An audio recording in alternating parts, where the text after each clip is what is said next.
It's 4 o'clock. I will call the meeting to order. Please stand to sing O Canada.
Please be seated.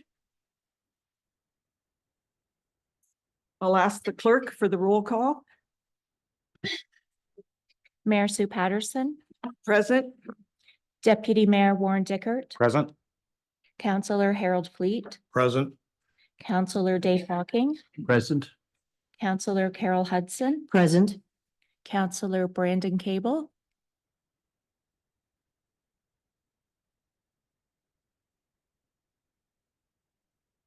he will be joining us momentarily, Councillor Susan Sacco. Present. Thank you. The land acknowledgement.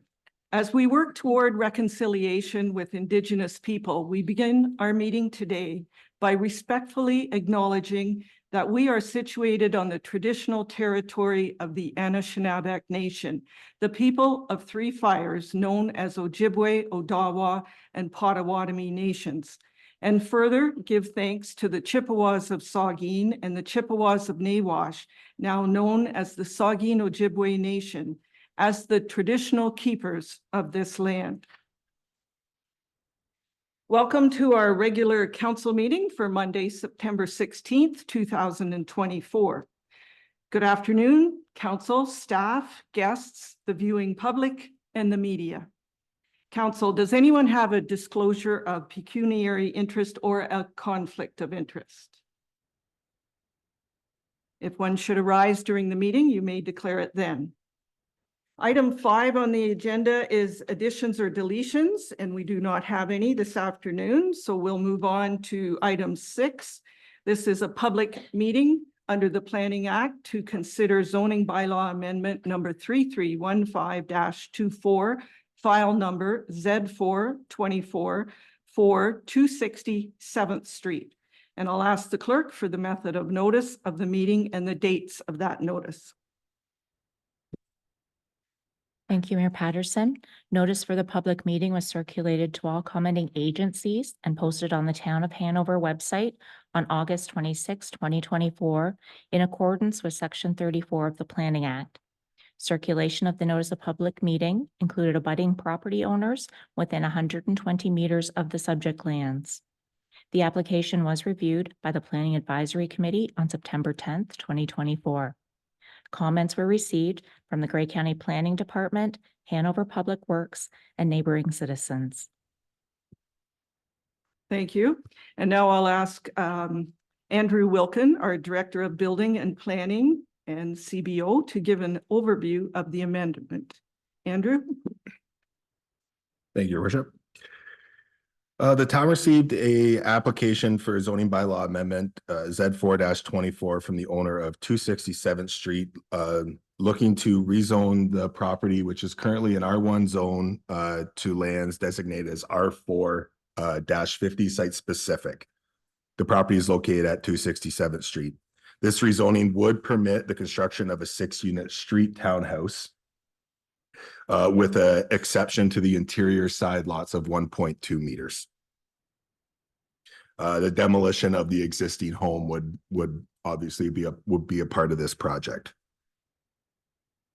The proposed development before you today is consistent with the town's official plan.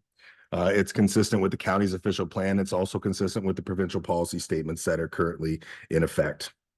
The proposal aligns with the town's sections D 2.4 and D 2.4.5, which specifically require the minimum densities within our urban area at 25 units per hectare. Therefore, the 6 units are required to meet that minimum density.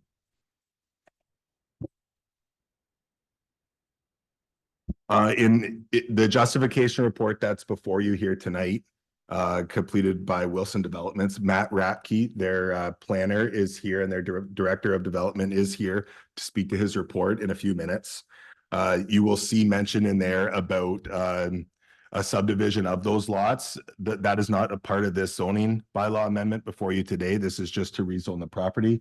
A future severance of those lots would be part of a separate application in future. During the on-site review and discussions with town public works staff, as well as specifically the neighbor to the east, it's been determined that there's an existing storm service for the town that runs along the property line between those two homes, 260 and 277th Street. Right now, we're determining that depth to ensure that that side yard setback could be met at the 1.2. If that information comes back and we require a little bit more of a width, the way the Ontario Building Code is written, I cannot issue a permit above a service or an easement. Therefore, that may have some effect on where that property or where that building will sit on that property. The application before you is if that easement is within that setback be 1.2 meters on the side yard setback. At the time of writing this report, as outlined by Vicky, we've received comments from Grey County Planning, Hanover Public Works, as well as neighboring residents at addresses 246 7th Street, 254 7th Street, 277th Street, and 274 7th Street. They are all included in your agenda package as they were received. I'm going to go through some of them in just a general sense. And again, Matt can maybe speak to some throughout his justification, or if further questions were to arise when he presents. From a county perspective, the county, generally speaking, have no concerns with this application. They have a general note that staff recommend that they ensure that the proposed lots can convey stormwater through grading, which obviously that would be done through a grading plan at the time of building permit application. So no concerns in terms of a town perspective on that item. Hanover Public Works, we received comments from Director of Public Works, Ron Cooper. That is in your package, and it states the area of the proposed development is serviced with a 6-inch water main and sanitary sewers outlining northly to 8th Street as per the attached maps. There's a few maps in there for your reference.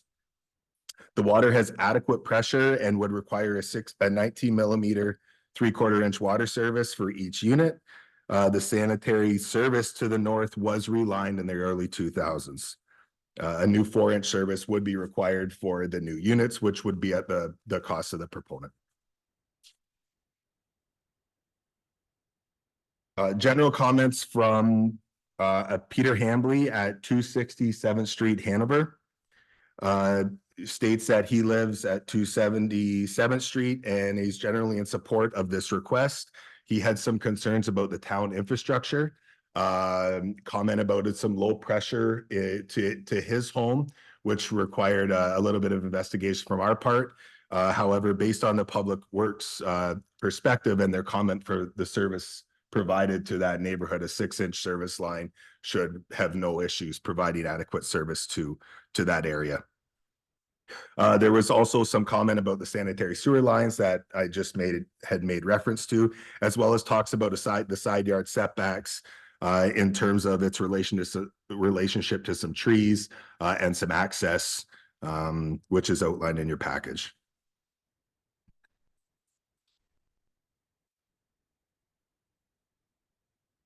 comments from Mr. Alan Emerson at 274 7th Street. This is page 33 of your package. Made a comment that this is obviously a spot zoning application, which obviously it is. Was questioning whether simply the rezoning a street or an entire street perspective may have been relevant here. Concerned that additional expenses wouldn't be borne by them, that they would be borne by the applicant, which as stated in the Public Works comments as well, any cost for the services to be borne by the applicant. Generally speaking, we don't rezone entire neighborhoods or streets. That may be done through a comprehensive review, through a larger zoning review. But as Mr. Emerson states, this is a spot zoning, which we see quite often. There's also a comment in there about those services, and if there's concerns or if they can be handled. Again, I would just make reference to Ron's comment that the services are there and appear to be more than adequate. And then there's also a comment on here about a potential detrimental effect on the value of their home. Again, I would just comment that, you know, as the application is in, it does meet all town policies, county and provincial policies for planning. I received a comment from Merle Wilfang at 257th 6th Street A. I believe when I was reading through my report, I said 7th Street. It's actually 257th 6th Street.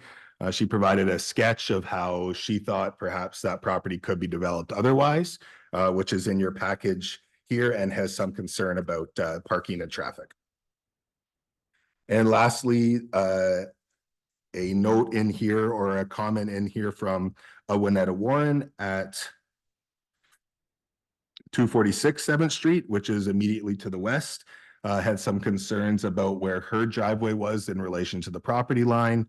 And we are waiting for the survey, the formal survey, to come in for this property at 260. However, being out there, it appears that her driveway is about 1.5 feet or 2 feet off the property line on her own property.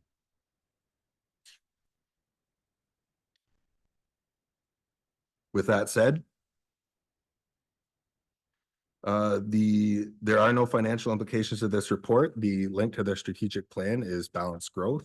And the recommendation is that report PB 21-24, public meeting for zoning bylaw amendment number 3315-24, Z4-24 be received, and that council pass bylaw 3315-24 to rezone the land described as part of lot 45.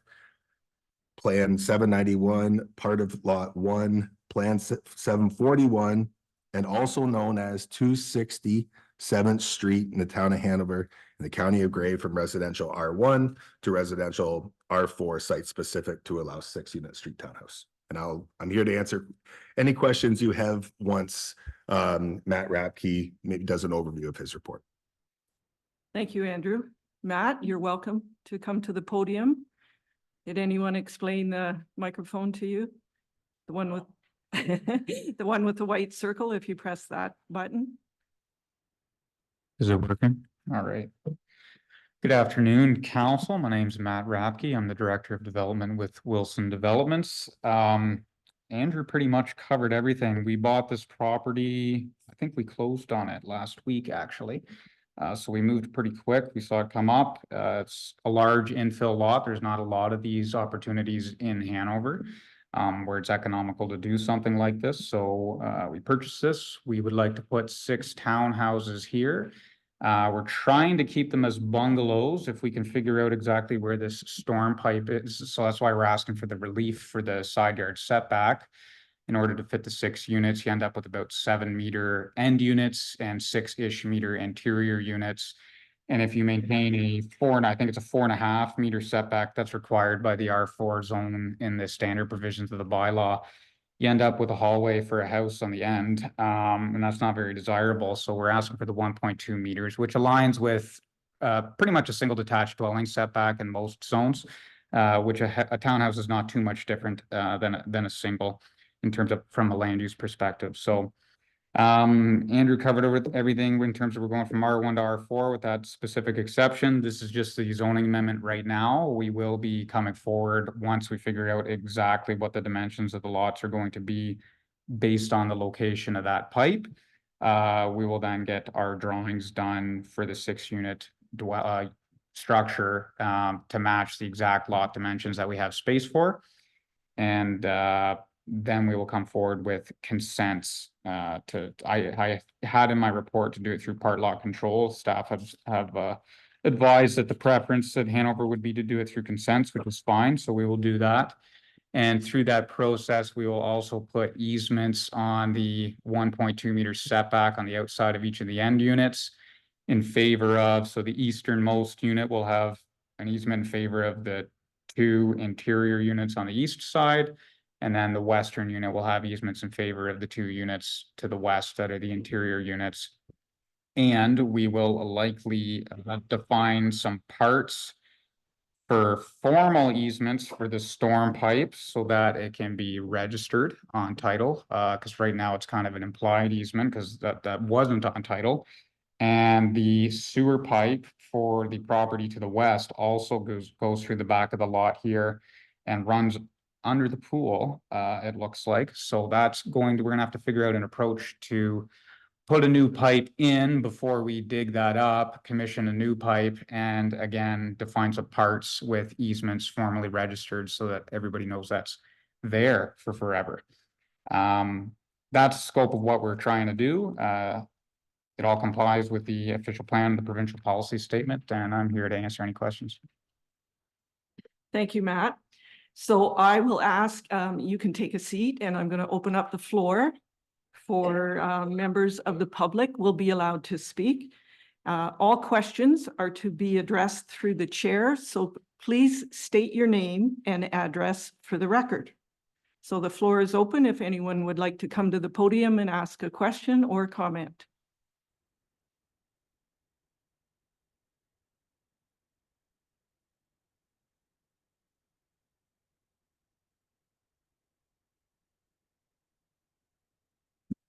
Andrew stole most of my thunder, but anyway.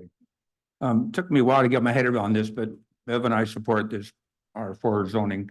I agree completely with the comments about, Can you state your name and I address? am Peter Hambley and I live at 2707 Street. Thank you. I had forgotten that. I had some struggles with the 1.2 meter setback, but as Matt just said, from our perspective, the profile of the row of townhomes isn't very much different than a single family home. And fortunately, there's a lot of room on our side, so if their side sneaks up a bit, it's not the end of the world initially. I had some concern, as I had put in my initial memo, about the infrastructure, but I had a good chat on site with Mr. Cooper last Friday, and I've looked at the new plans, and I was told the water line wasn't 6 inches, so obviously that was good to hear. Even so, we do expect that the town will just keep an eye on things, and when our sewer backs up, somebody will be there to fix it for us. Just a couple of comments about the setback. 60-some years ago, they planted the row of spruce trees right on the property line between me and the Winkler house, and they're now 50, 60 feet tall, and they're gorgeous. The southernmost one is going to be less than 2 meters away from the corner of the foundation, so it's going to dig into the root mesh. So I just asked Matt and the boys to be careful when they put stuff up or send their backhoe around the back or whatever they do, because it'd be a shame to lose a 60-year-old beautiful spruce tree. Once built, as Matt just commented with the easements, there'll be people moving back and forth outside trying to do their snow shovels and lawnmowers and what else. And it's going to be closer to us than the present Winkler house was. So we discussed this a bit with Matt, but it'd be nice to have a privacy fence if we want it once we see the building up at our option. So I got some indications that there was receptivity to that from Matt's point of view, just down to the first tree. And Bev and I would like to be able to have a chat with them when the building is 2/3 up and tell them whether we want a fence or not. So if that could be stipulated, that would be great. But regardless, we support it. I would just like to add that many chats with Matt, it seems to be a really good company to work for. We drove over to Mount Forest and had a look at several of their units, and they're very attractive and well put together. So it's a welcome addition to being a builder in Hanover, and he owes me lunch for that comment. Thank you. Thank you. Andrew, response? Thank you, Madam Chair. Yeah, I would say that based on that, a condition could be that buffering to the satisfaction of the municipality would kind of give us an outlet to keep that contact open with Peter and the developer as that project kind of sees fit to make sure those bufferings are needed, whether that's a fence or a few trees or whatever it's determined once it's up. Very good. Anyone else? Sir? And again, it's the button with the white circle, if you press that. Good afternoon, Your Worship. My name is, and members of council, my name is Alan Emerson. My wife is Marion Gebert. She used to live on 4th Street Crescent until I married her and dragged her off to the country for a few years. 25 years later, because I'm no longer a youngster, we planned to retire from a 40-acre parcel of land on the Saugeen River into town for practical purposes, obviously. We have a very lovely home where we are, and we saw the Metzger house, which it's known as being, at 274 4th Street come on the market, and decided that that was an appropriate alternative. Put in an offer and it was accepted. We closed the deal August the 15th, and just a little over a week later got notice that things are going to change on that street. And when you purchase a property, I'm sure most of us all know that you have no guarantees as to what's going to happen next door after the fact. But it was rather a sudden surprise. And for us, the surprise was a little bit difficult for us to deal with, because we had planned from the time we put in our offer and had it accepted in the late spring, we had planned some very major changes to the house. When Danny and Melanie Craig owned the property, they took out the garage in the basement and turned it into a recreation room. So here you have this beautiful house on the end of the cul-de-sac with probably the second or third biggest lot in all of Hanover, and magnificent trees with no garage. So we knew that if we wanted to live there on a reasonable basis, we needed to build a garage. It's not easy to do stairs when you get to be my age. And so we were looking at some fairly major changes. Altogether, we intended to spend $400,000 renovating that house to make it be what we wanted it to be. And part of the reason was we're living in 5,400 square feet, far more than husband and wife need with one dog and one cat. But the Craig residence is 3,500 square feet. So what do you do with all your stuff? And we have a barn for storage and a 2-car garage. So obviously we had planned to make some changes. So that's disturbing to me. It's a little disturbing when I hear that there could be a possible subdivision of the Winkler property at a later date, because those lots are long. They're the biggest, I think the biggest lots in town, very, very deep. And if in fact there was a subdivision of the north portion of that lot at a later date, are we indeed going to be looking at another 6 units?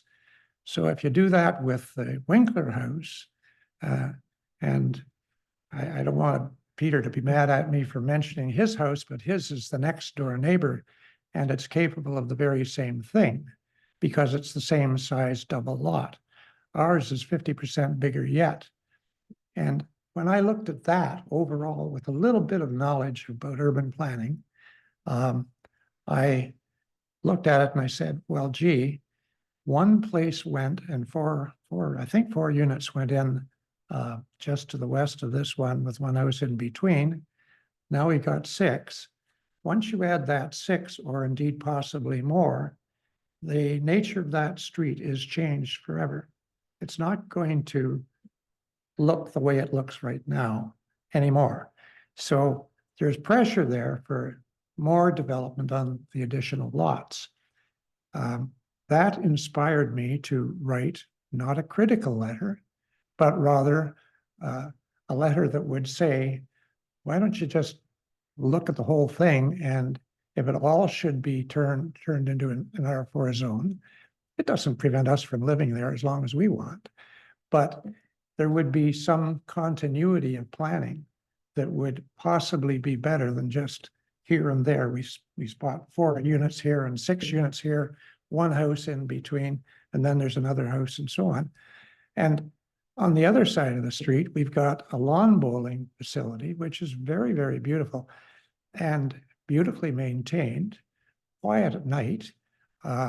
Even the school, which we had just about, is very quiet in the summer and very quiet at night. A little noisy at recess, but still no. That's the kind of traffic that we can stand. If we're going to change this into an R4 region, then there's going to be a lot of traffic change. And I'm not sure that that's fairly addressed with spot zoning. That's my concern. My comment about value, I guess anybody can look on the title and see what we paid for the Craig home or the Metzger home or whatever you want to call it.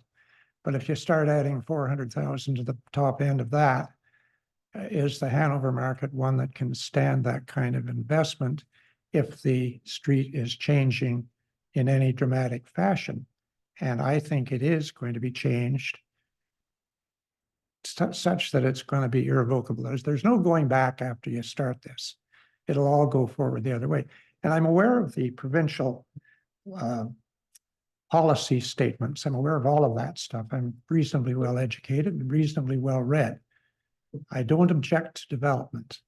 I simply ask that that development be orderly and consistent from property to property, so we all know where we stand, instead of, gee, what's going to happen next week? We've only owned this property 10 days and whoops, it's changing already.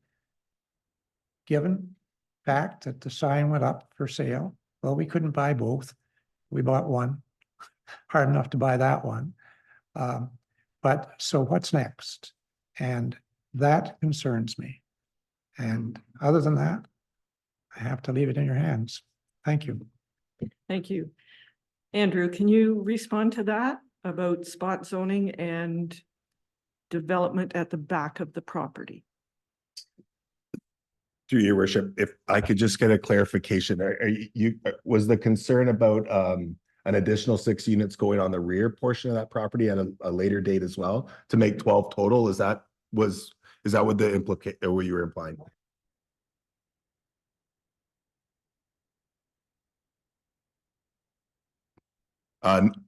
So sorry, no. Just to clarify that, no, that's not the intent. The future consent to subdivide the land would be to subdivide these 6 units being presented into freehold lots where they would be sold individually, not to provide additional lots on the rear side of these 6 units for 6 more. Because they're such long, deep lots. They are long, deep lots, but the proposal here would never, there would never be the access around the exterior to provide a private roadway or additional severance in the back. These 6 lots would be the maximum that would be on this property. That would be it. Okay, well, that wasn't clear to me. Okay, well, then that's fair. Yep. No, thank you.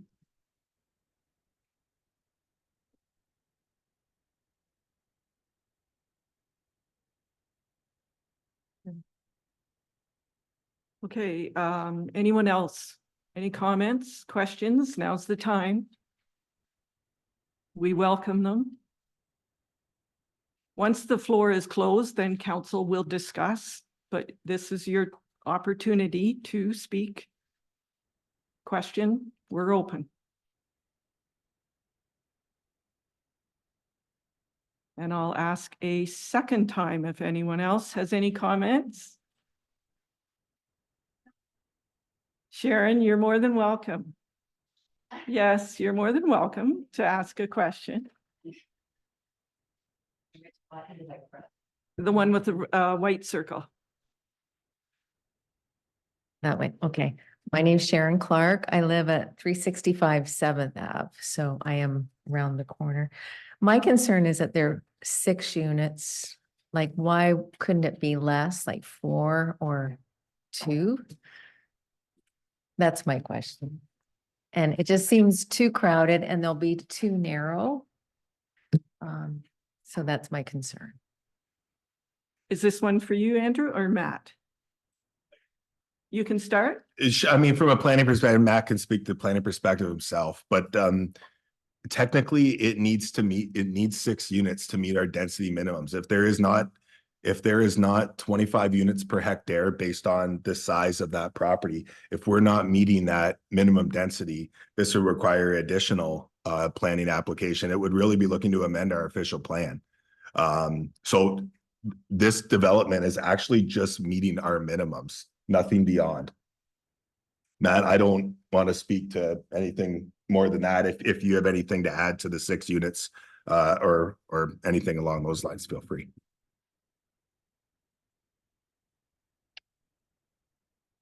Through the chair, a big part of it obviously is financially. Like if you're buying a lot for a few $100,000 and you're going to put 2 units, then your cost basis just for raw land is way higher than if you're having 6, right?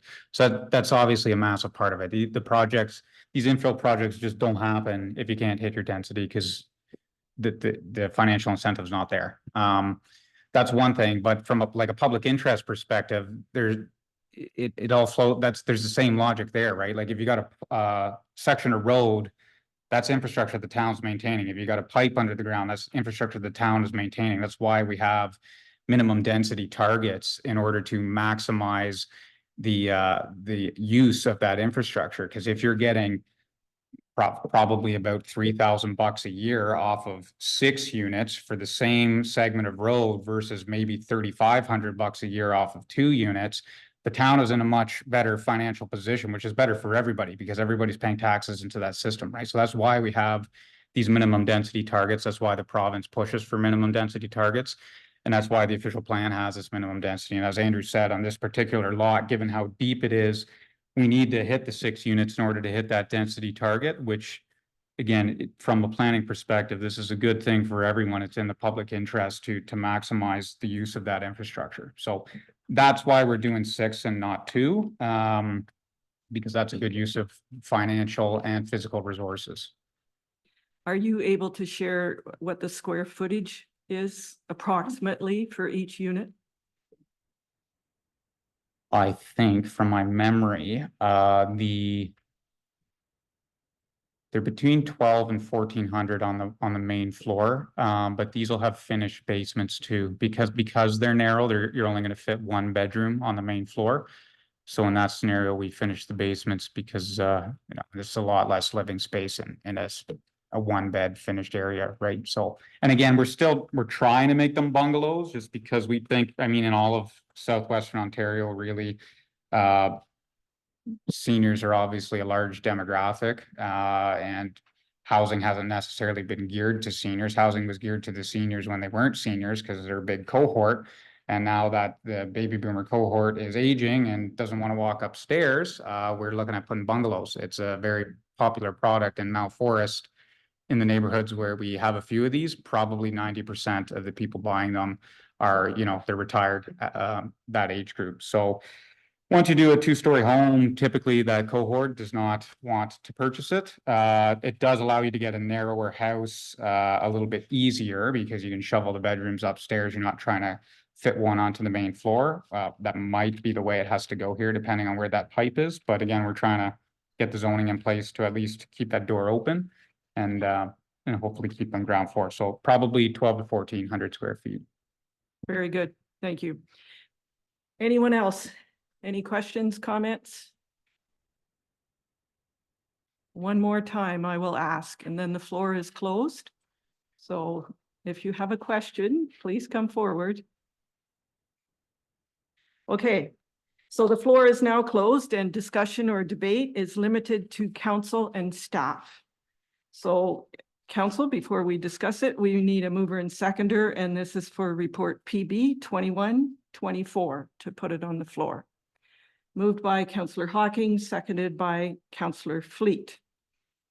Discussion. Questions. Councillor Fleet. Thank you, Your Worship, and thanks for all the comments from all the neighbors in the area. I have a couple concerns, and one being the infrastructure. Maybe Ron could speak to this. The original infrastructure was put in 1949 when the Metzger House was built. Is that true? And I have a concern that that these units will be able to handle the water and sewer from these 6 units flowing back to 8th Street, and if there'll be any effect to the neighbors on 8th Street. I just wonder if Ron could address that.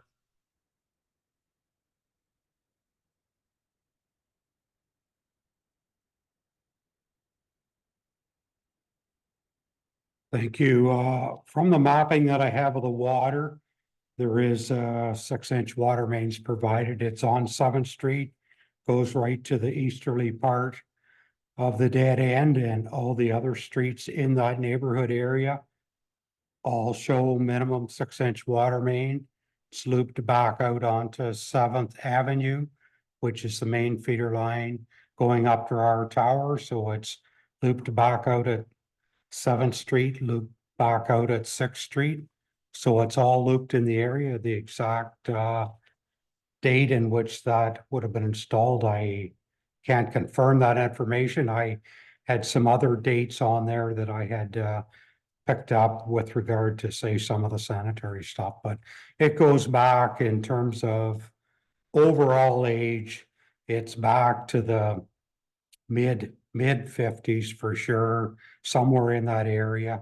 And it shows the sanitary being brought in there in 1965. Now, whether one of the houses may have existed initially up there without having sanitary sewers, and that's why sanitary sewers was brought in from 8th Street, coming from the north to service this area. At the cul-de-sac at the end, the grade, I know when they would have been looking at elevations, and this is just thinking back what would have happened over time, there would not be a sufficient grade to extend that line further to the east from the intersection of 7th Street and 8th Avenue. They wouldn't have been able to provide basement drainage to the houses that exist there right now. So by providing the sewer coming from a lower elevation and from 8th Street, it allowed those houses to function without having to have pumps in the basement. So it was scenario that was provided up at the time.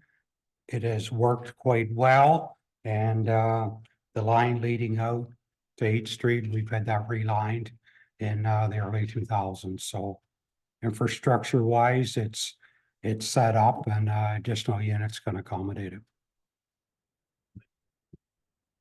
Any other comments, questions? Deputy Mayor Dickert. Thank you, Your Worship. And this question likely is for Ron as well.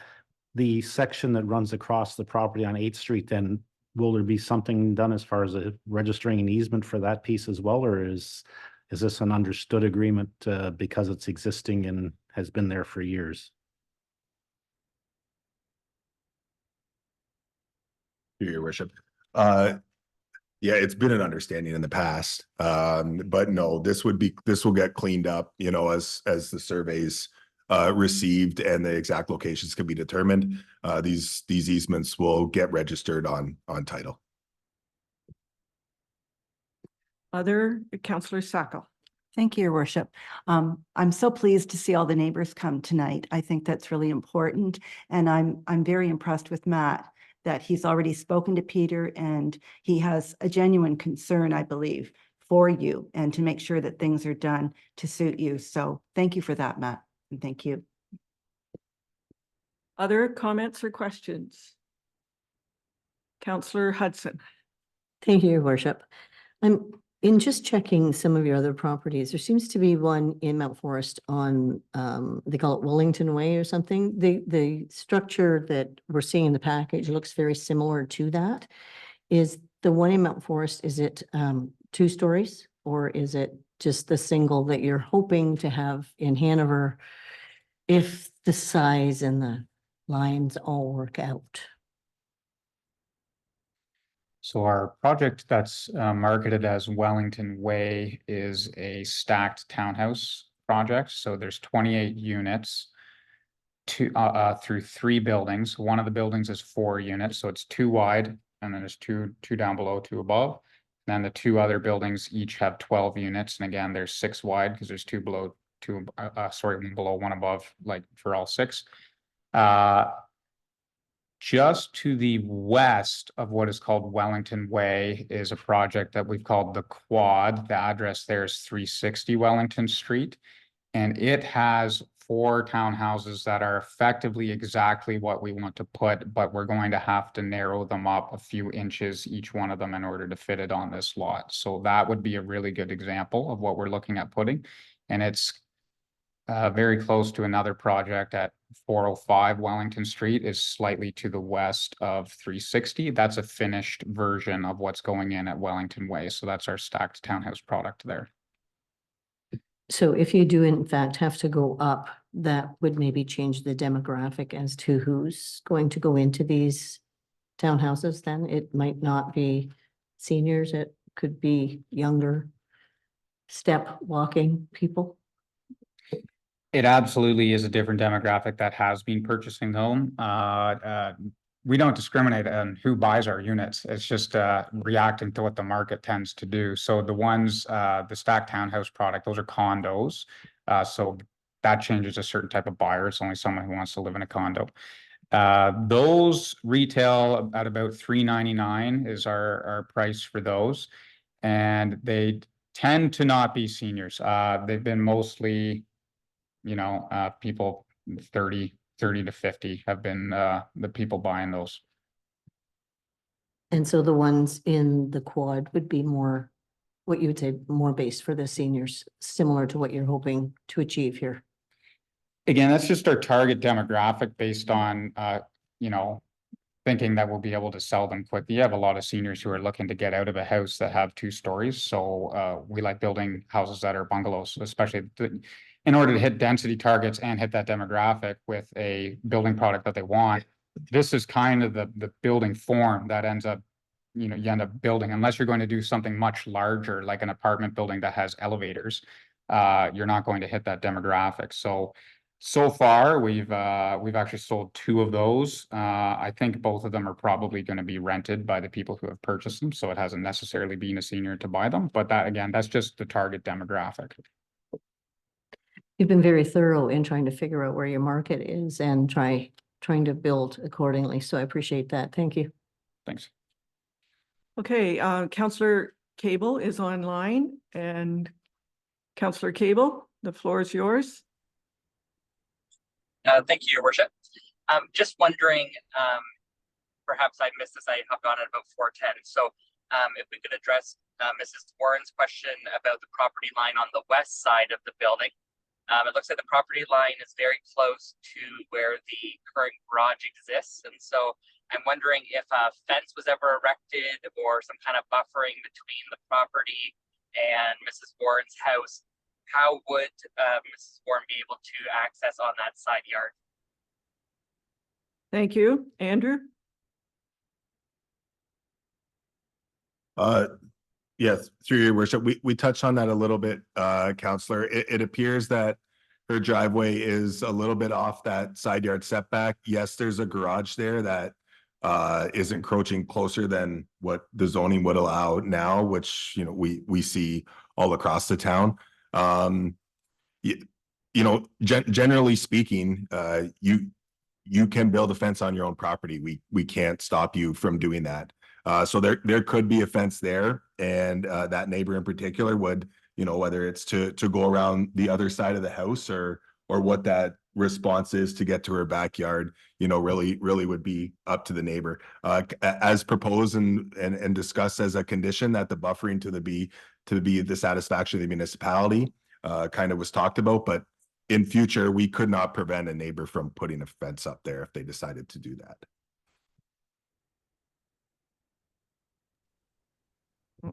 Okay, thank you. Very good. Other, Councillor Fleet?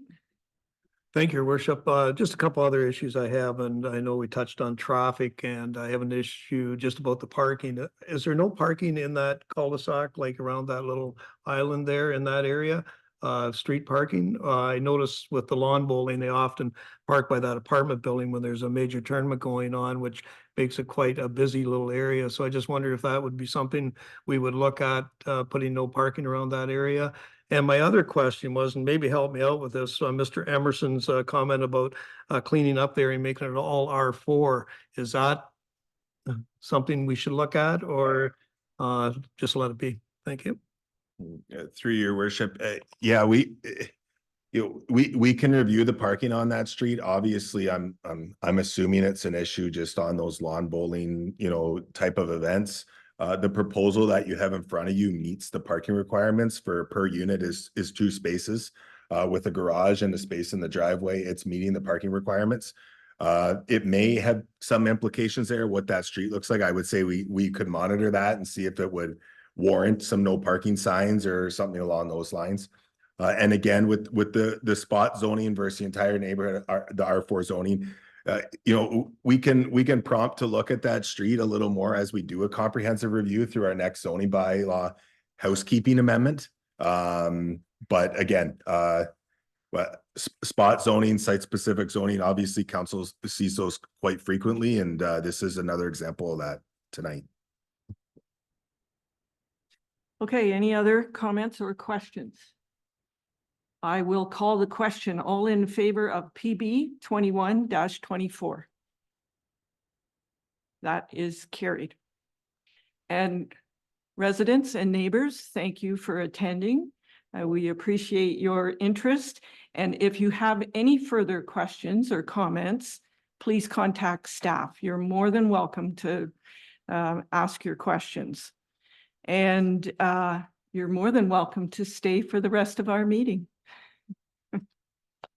Okay, council, moving on. We have a delegation, item 7, and this is Food Cycle Science Corporation, and it's Farah Shefferdine.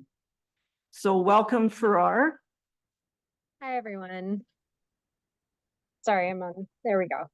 Yes.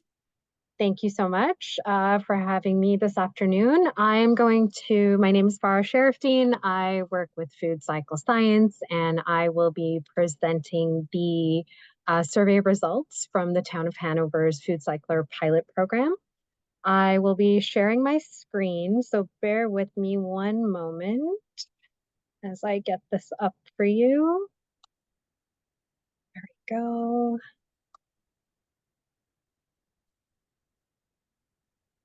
All right, can everyone see my screen?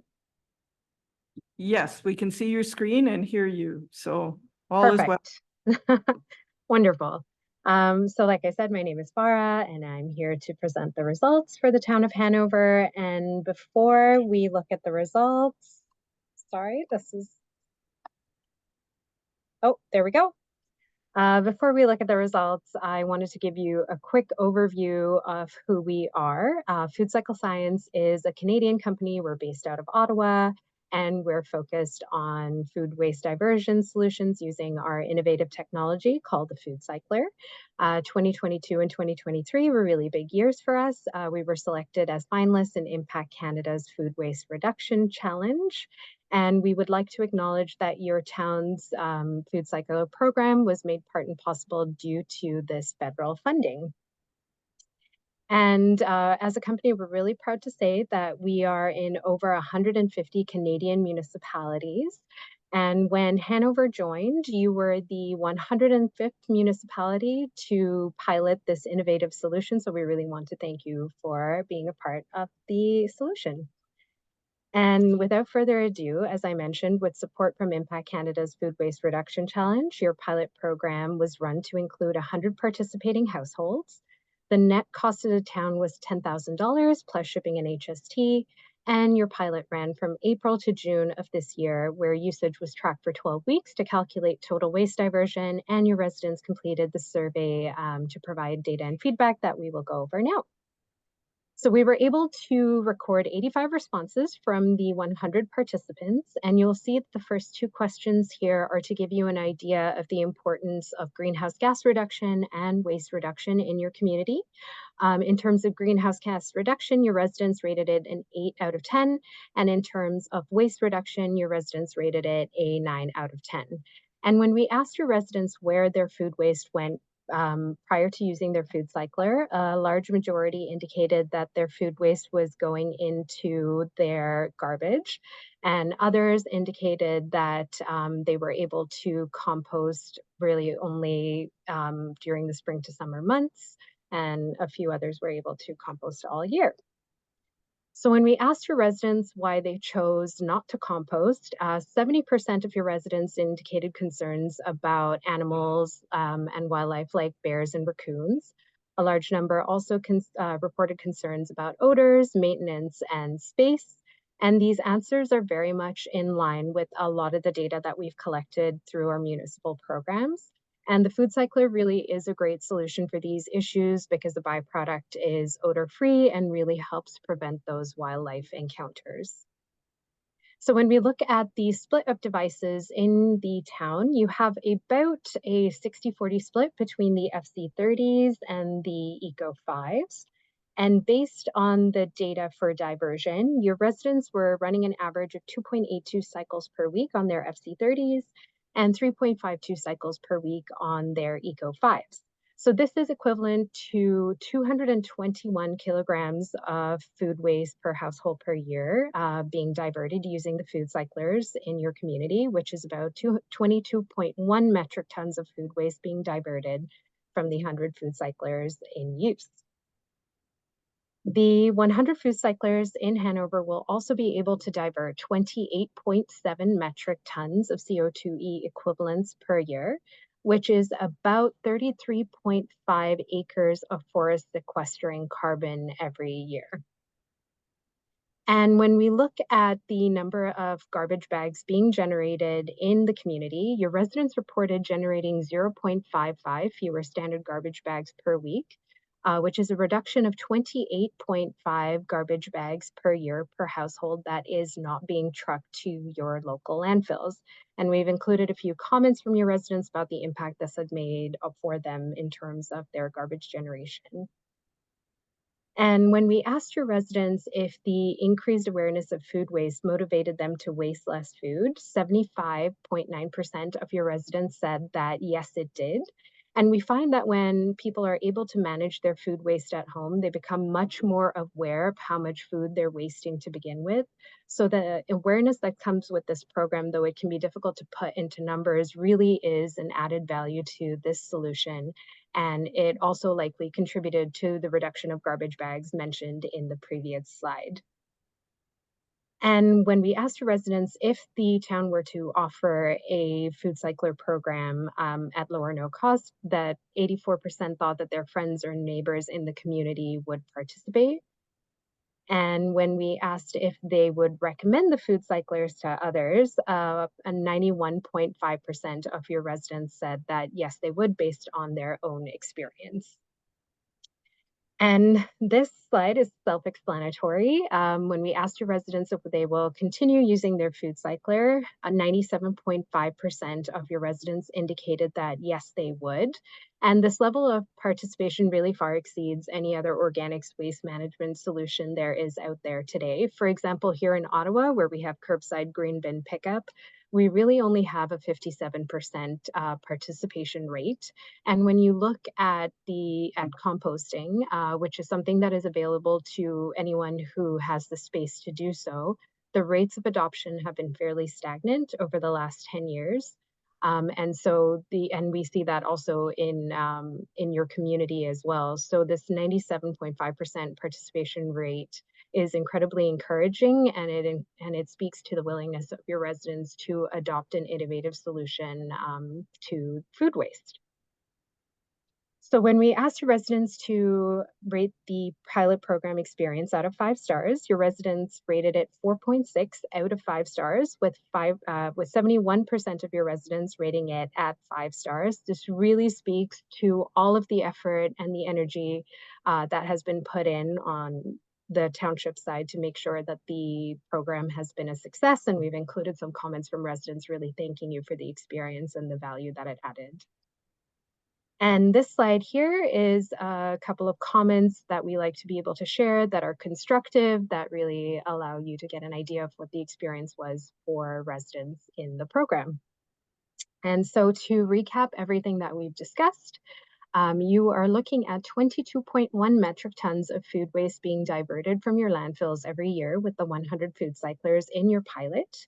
Your residents reported a reduction of 0.55 bags per week, which is 28.5 bags per resident per year of food waste being diverted from your landfills. And 97% of your residents will continue using their food cycler as a solution to their food waste moving forward. And to give you kind of an idea of what it looks like when you scale a food cycler program, Nelson in British Columbia is our first municipal partner to have the food cycler be a municipal-wide food waste diversion solution. Some of the components that we've put there in place include a carbon refill station, which has free carbon refills for residents for their units. And we also have a warranty and repair program.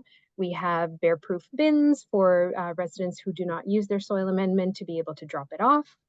We also have an e-waste recycling program and a comprehensive education program for residents participating. So in terms of what a program can look like in terms of expansion, there are endless opportunities and options, and that's something that we're always very happy to discuss with you.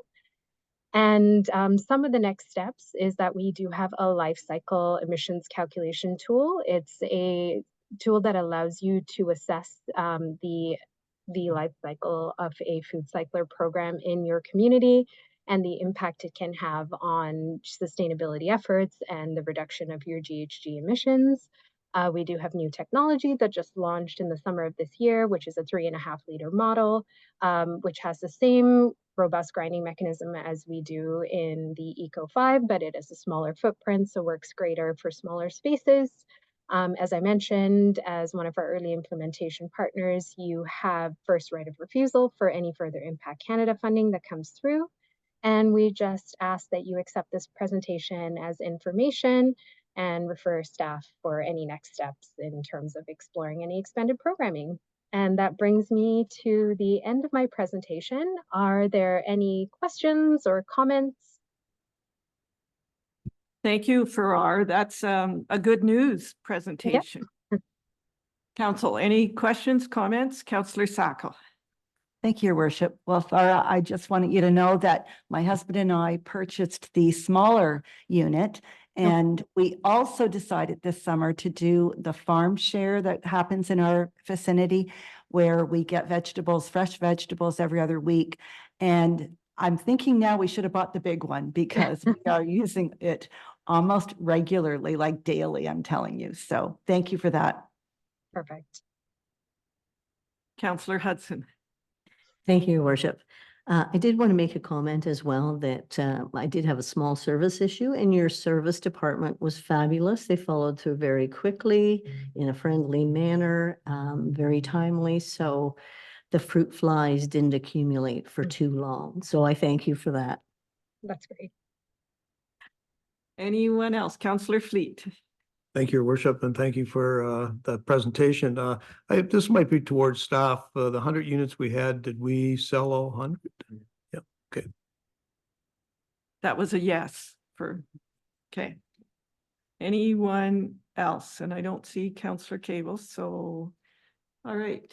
So thank you very much, Farrar, and appreciate the presentation a lot. And I'm sure our residents will be interested in that too. Thank you. Thank you so much. Have a good evening, everyone. Bye. Yes.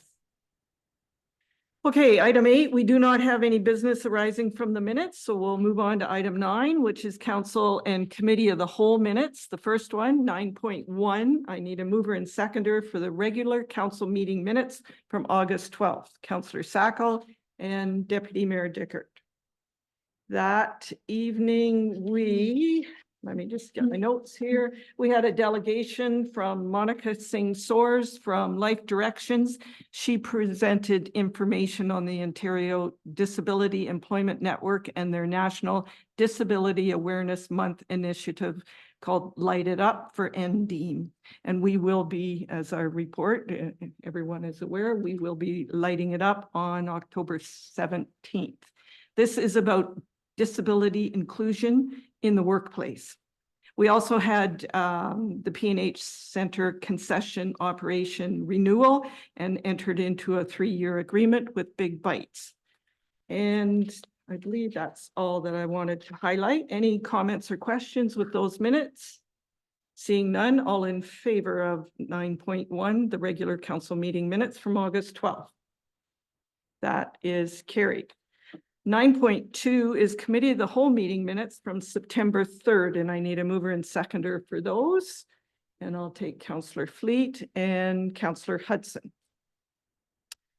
That meeting, we encouraged with our Truth and Reconciliation, we encourage staff and elected officials to wear orange in recognition of the National Day of Truth and Reconciliation, also known as Orange Shirt Day, which is on September 30th.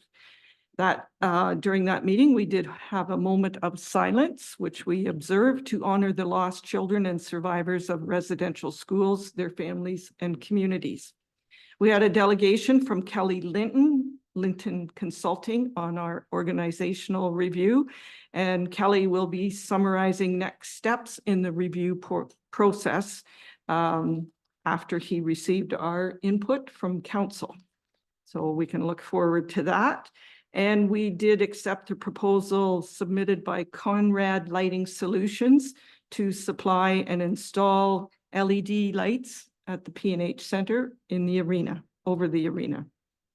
And we approved the Saugeen Municipal Airport Commission Bylaw number 1 and Procedure Bylaw and Bylaw number 2, Corporate Bylaw. Any other questions or comments for those minutes? We do get lots accomplished with all these when you look back. All in favor of the committee of the whole meeting minutes from September 3rd. That is carried. Item 10 is staff reports. The first one, 10.1, is report PRC 1224. The subject is the extended ice direction. It's from Laura Kristen, our Director of Parks, Recreation and Culture, and I need a mover and seconder for this report. Councillor Sackle and Deputy Mayor Dickert.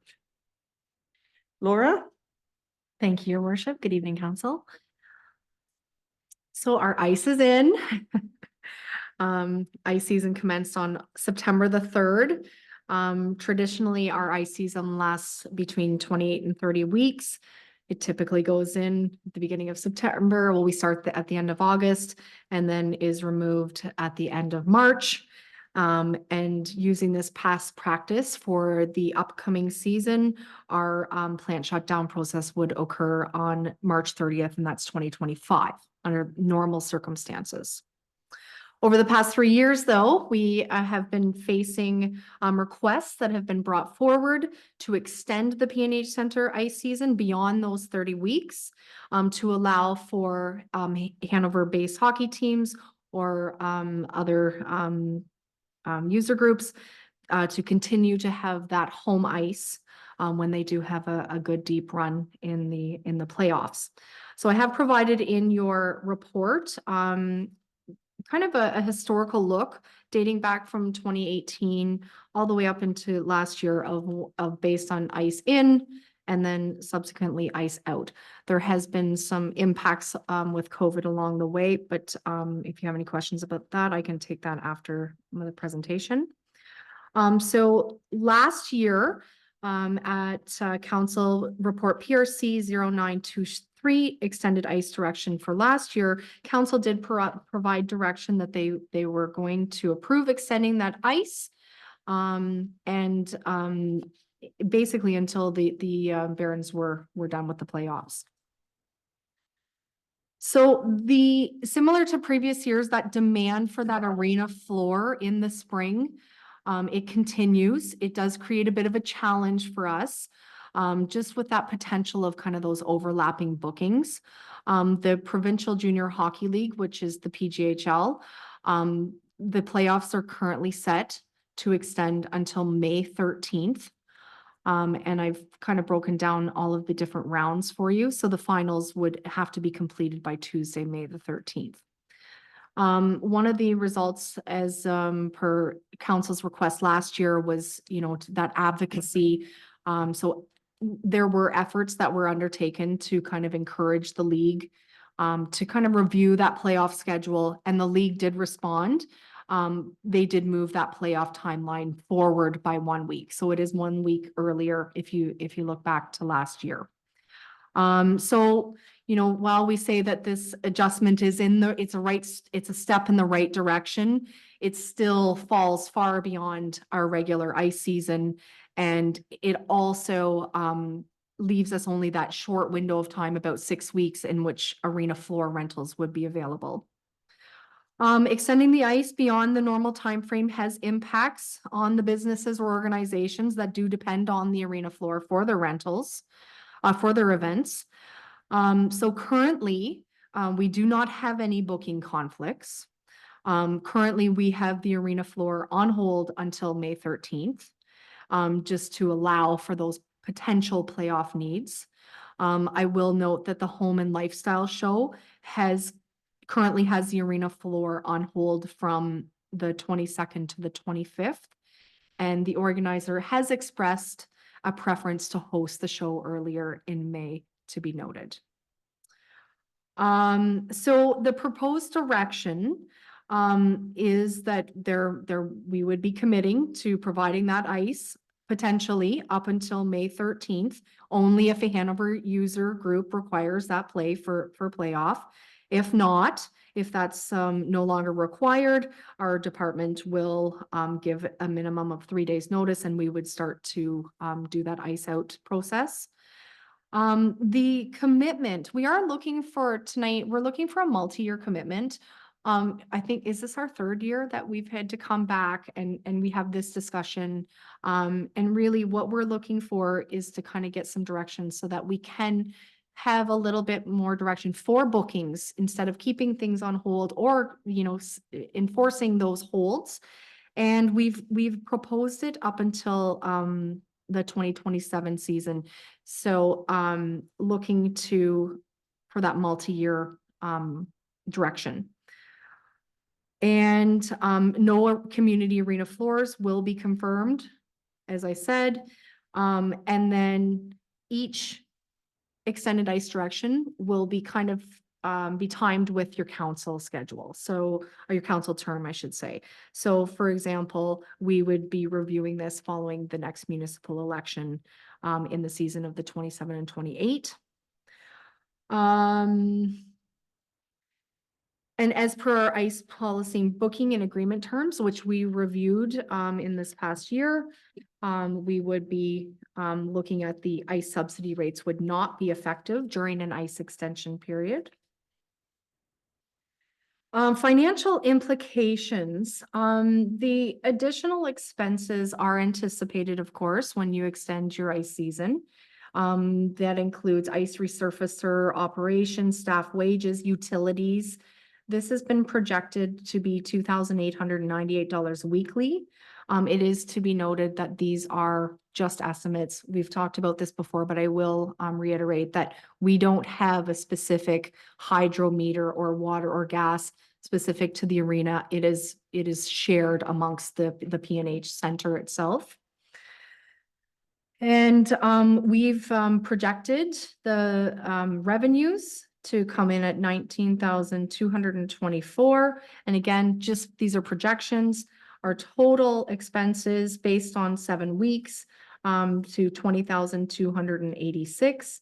And so we are estimating a net loss of about $1,064.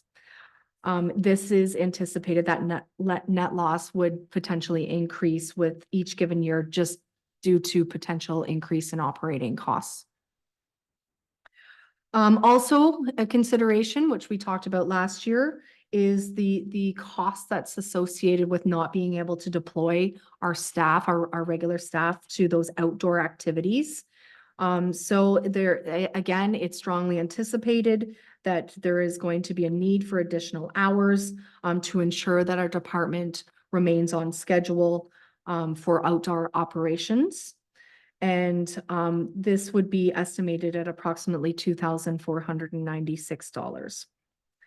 The unknown financial factor that we did again talk about last year is kind of that long-term impacts on the ice plant during these extended ice periods when the temperatures tend to increase a little bit. And you know, that's something that we just need to keep in mind as well when we're making these decisions.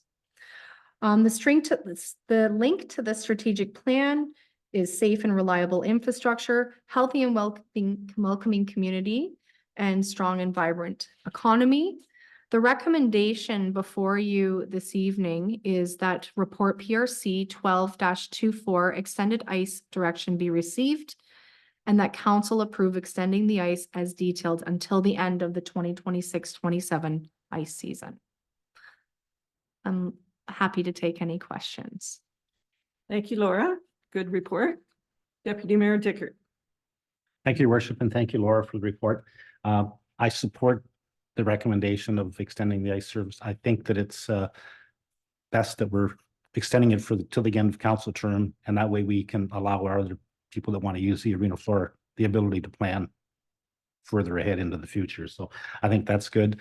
I think continuing with the ice season, when you see the crowds that they generated for the Barons games, I think a lot of our residents are making use of that option. So I would also ask so that we continue to advocate for the PJHL to reconsider the impact they're having on the one arena municipalities, and moving forward that they would consider that and perhaps even do better than they've done with that 1 week adjustment. So those are my comments. Thank you.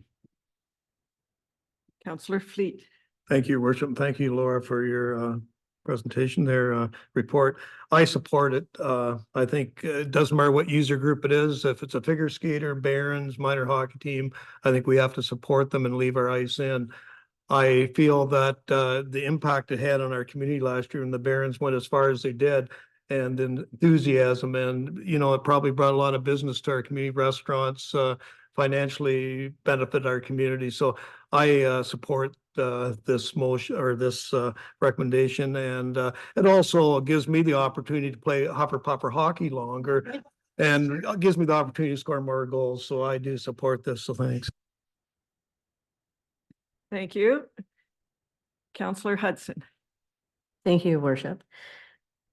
Do you anticipate, Laura, that you will need to acquire more staff with the overlap of the ice maintenance as well as the outdoor maintenance if we keep this ongoing? Certainly as part of it, that is a big challenge of trying to get everything ready. So the hours that we've anticipated last year was used. So we anticipated that we would use approximately 64 additional hours. We bumped up our part-time to kind of fill that gap. So that was utilized. And so when I'm projecting in the report that's in front of you this evening, you know, that 2,496, I anticipate that we will utilize that as well. So the need is there. Any other questions? Councillor Sacco. Thank you, Your Worship. Thanks, Laura, for your report. I guess my only concern is the fact that we're taking a loss. And I'd love to see us have the ability not to take a loss when we're adding ice time. I'm in favor of adding the ice time. I'm in favor of the report.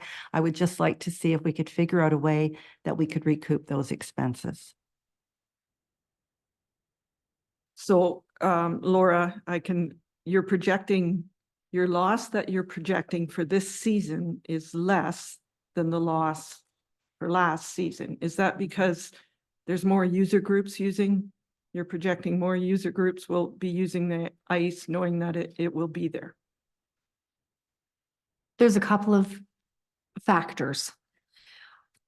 First one being that right now we have 1 more year of data. So we originally, as I said, we have spreadsheets that detail like hydro, water, and we're kind of just looking, okay, if we took the ice out on the 16th of April in 2021, what was the April bill for 2022? So we've been trying to really make some really difficult calculations, and there are a number of assumptions that are within that. So since last year, we have 1 more year of data. We may have been projecting a little bit on the high side for our expenses. So you're right. Last year, the estimated expenses per week was $3,476. And I'm saying closer to 2,900 this year. So that's one of the factors. And then yes, there just seems to be that increase in demand for extended ice, including the amalgamations of the centers is actually presented that the rep teams are looking to potentially have their tryouts in the spring as well. So there is demand and expenses coming down. Good. One other question. If the ice is out, to put it nicely, will the Home and Lifestyle Show have first option to move earlier in May?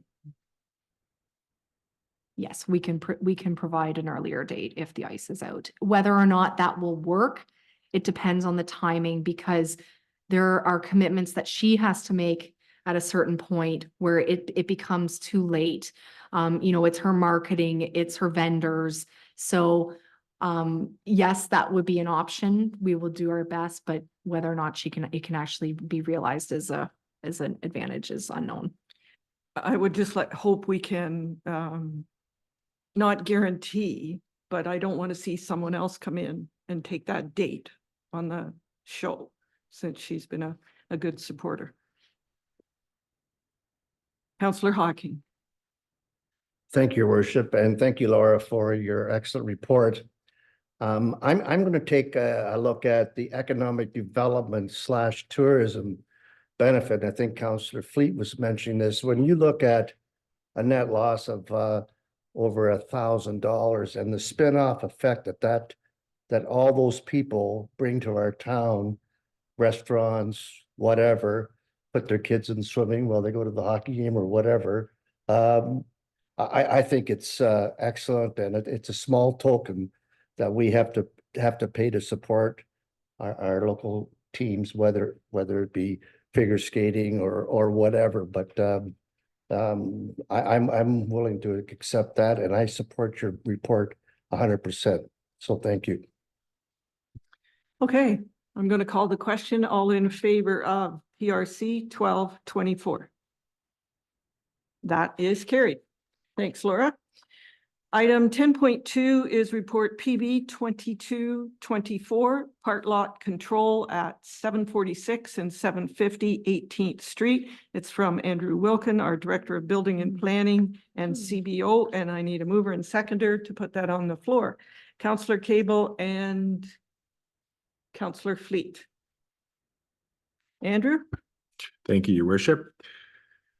On August 26th, we were in receipt. The town was in a receipt of an application for part lot control under Section 50 of the Planning Act. Council's seen a couple of these now this year up in that subdivision. It's a method, really as another method of a consent or allowing a right of way or an easement. In Saugeen Cedar Heights West, lots 104 to 107 make up a fourplex. Can-Do Homes currently owns them and will be selling them in the future upon them reaching an occupancy and a final inspection.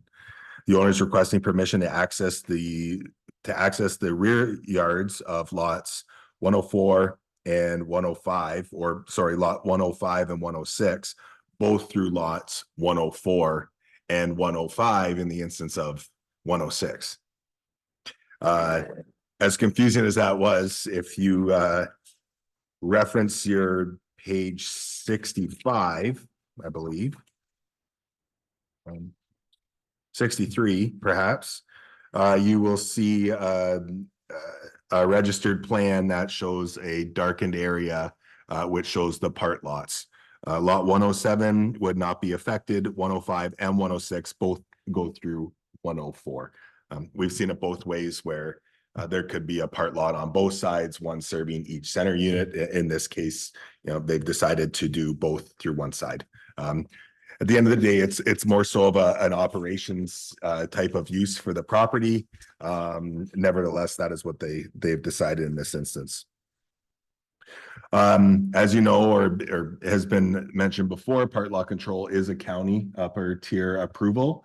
So therefore there are no financial implications based on this report. This link to the strategic plan is balanced growth, and the recommendation is that report 22-24 part lot control 746 and 750 18th Street. Those are the civic addresses, be received, and that council passed bylaw number 3316-24, authorizing the mayor and clerk to remove part lot control for the purpose of creating a right of way on the properties known as 746 and 750 18th Street. And I can answer any questions. Thank you. Are there any questions? Councillor Cable. Thank you, Worship. Andrew, why would they not want to have 106 come through 107? Like, what is the benefit of having them come through 104 and 105? I don't know. Like at the end of the day, perhaps it has some effect on the sale of the property. Quite honestly, I mean, you're giving somebody approval to go through your yard to get to their yard. That's an approval that they have. So perhaps in their mind, they feel that 107 not having that, requirement to allow that access on their property is more appealing. Like I said, it's more of an operations thing on there, and there's plenty of properties that have triplexes and fourplexes that don't have part lot control at all. And then you're really into going through your home to get your equipment to the rear yard. So I guess they've decided that both through the one side makes sense for them in this instance. And Okay, so 107 could have a fence all the way around. It could have a fence come down the side and kind of to the property line. But then 104 and 105 would have to have gates in their fence. yes, they would need to be able to give that access. So yes, there would need to be a gate. Anything else, Councillor Cable? No? Okay. All right, I'll call the question. All in favor of PB 2224? That is carried. Item 11 is committees of council minutes. We have 3 sets of minutes and subcommittee minutes. I need a mover and seconder before we highlight those. Councillor Sacco and Councillor Cable. So the first one is the Parks, Recreation and Culture Advisory Committee minutes from August 28th. Councillor Cable. Thank you, Worship. The Parks, Recreation and Culture Advisory Committee met on August the 28th. We started our meeting with a delegation. So Laura and her team has been arranging delegations from a variety of different users of parks and recreation facilities. And so this month, Brian Carr from the South Saugeen Special Olympics and Grey Bruce Special Hockey gave a presentation to the committee members regarding what the organization offers, their successes, challenges, and needs. And I think a lot of the committee members were really pleasantly surprised about the significant list of programs that are currently offered, with many being over capacity. And Brian spoke very highly of the Parks and Recreation staff and their flexibility to add more ice time to address their current challenges with some of their programming. We had a lengthy discussion on the Community Sport and Recreation Infrastructure Fund and the projects that could be proposed to be applied for. And so there was a recommendation that the committee supported and recommended applying for a partial roof repair on the P&H Center, as well as the Kinsman Ballpark Pavilion as part of that grant stream. We spent quite a bit of time discussing the site selection recommendation for the splash pad at Hanover Park. We did receive minutes from the splash pad committee, which I believe are included and that Councillor Hawking will talk about. It was moved and seconded and carried that the Parks, Recreation and Culture Advisory Committee recommends and concurs with the splash pad ad hoc committee's proposed location of the splash pad being adjacent to the skate park, which is on that upper level of the parking lot at Hanover Town Park. As far as staff reports, we did have an update from Director Kristen talking about the East End Trail update. The project engineer has provided construction drawings and an application has been submitted to the Saugeen Valley Conservation Authority, and we are still waiting for that result to come through. Of course, we were informed that there is a delay with the boiler replacement at the P&H Center due to a strike at the manufacturing plant. And so staff have been working to arrange for that to happen, hopefully before both boilers are really needed later in the fall. Other things that we discussed included the 2025 rates and fees. And so we decided that we would come back to that item to have a more fulsome discussion at our next meeting. I think those are the highlights, Your Worship. If there's any questions, we certainly be open to those. Thank you. Deputy Mayor Dickert. Thank you, Your Worship, and thank you, Councillor Cable, for the report.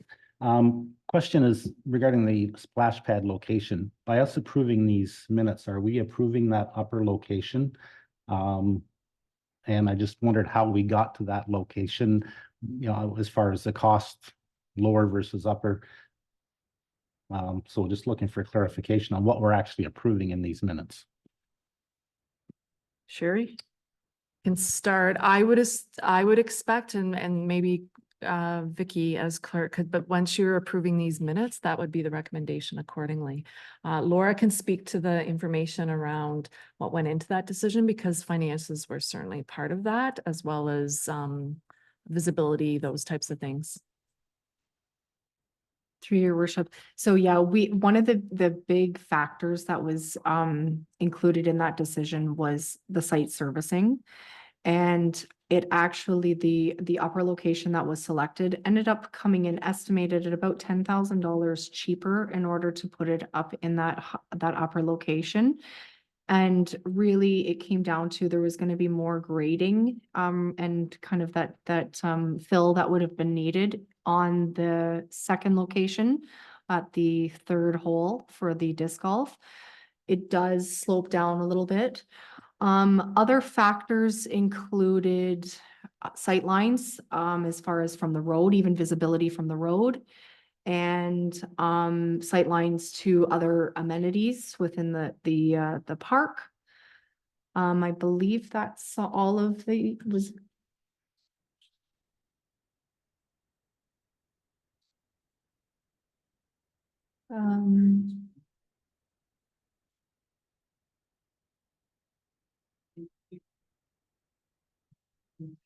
I think that's the same for both locations, is it not?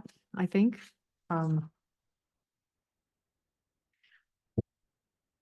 Anything further? No, I appreciate that. I just, you know, it was there wasn't a lot of detail in the minutes that for us to read and to see how that decision was arrived at. I personally do support the upper level. That has always been my thought, but I just, for the viewing public and for the rest of council, I just thought it's important to know that by approving these minutes, we actually are suggesting that we are supporting that location, and that's the way we'll move forward. So thank you for that. I also did have a question on the East End Trail that says there was drawings. Will we be able to see those drawings at some point in time that'll give us a bit more detail as to where that trail is going to be located? Through Your Worship, I would say at this point, we're waiting for Saugeen Valley approval. And then at that point, it is our intention also to have a public information session meeting. But right now, because the drawings aren't approved, I would say it would be too early to release those. The other thing that I can add to that is, you know, again, that location, we are continuing to strive for that to be north of the water, the creek, as I call it. And it will be south of what you see as a retaining wall that's been constructed in that Saugeen Cedar West area. So that's still the location that we're aiming for. You have to understand that when you see a location on a engineered drawing, it's very hard to say that this is exactly where the trail is going to go, right? But that's the general vicinity, is north of that creek and south of that retaining wall. And are the proposed drawings inclusive right up to the existing trail? Like, were they The new subdivision has been installed, so it does a hard right, shall I say, if you're coming down the trail, there would be a hard right to stay on the trail. Or just so these drawings include all of that area. Is that or is it just a section of that? So through your worship, yes, the proposed trail will butt right up to that rail trail, for best way to describe it. And then, yes, it would be a hard right. There is an option to extend, that's the proposed option to kind of extend through the sidewalk from where the previous trail was located, but that would be via sidewalk and not considered to be actual community trail. It does make sense to get approval from the conservation before anything is released, because if it's not approved, then it's almost a waste of time and resources. So hopefully they'll get back to us soon. So, all right, Councillor Fleet. Thank you, Your Worship. Just going back, and maybe this is for Sherry, the retaining wall. So you're saying that the trail will be on top of the retaining wall or below it? Be south of it. Below it, so south of it, south of the retaining wall. So I looked back and seen the retaining wall, so it'll be lower than the retaining, it'll Be below the retaining wall. I don't know if you'll be below. I would assume you're gonna have to be below. You've got something under too, but I would assume you'd have to be below, not below, but you're gonna be adjacent to that retaining wall essentially, but south of the retaining wall. You're not gonna be on top of the retaining wall because that's probably property line. Okay, I just been back there and I've been looking at, this retaining wall going in, and seems to be a very narrow space going through there. Which might be a concern, I'm not sure. The trail's even more south of that opening for the most part. Like that retaining wall is on private property for all those homeowners. That's private retaining wall for all the homeowners as part of the subdivision agreement. Then you drop down and then there's some area, and then you get to the block of land that the town received as part of the subdivision agreement, which is what our trail is on. We're all looking forward to that, seeing that tweet, so we can share it with our residents. Anything further? Okay, so we'll move on. We have the splash pad minutes. There's 2 sets. Councillor Hawking, did you want to highlight those? Sure, thank you, Your Worship. Just a note that the agenda says July the 2nd, but our meeting was on July the 3rd.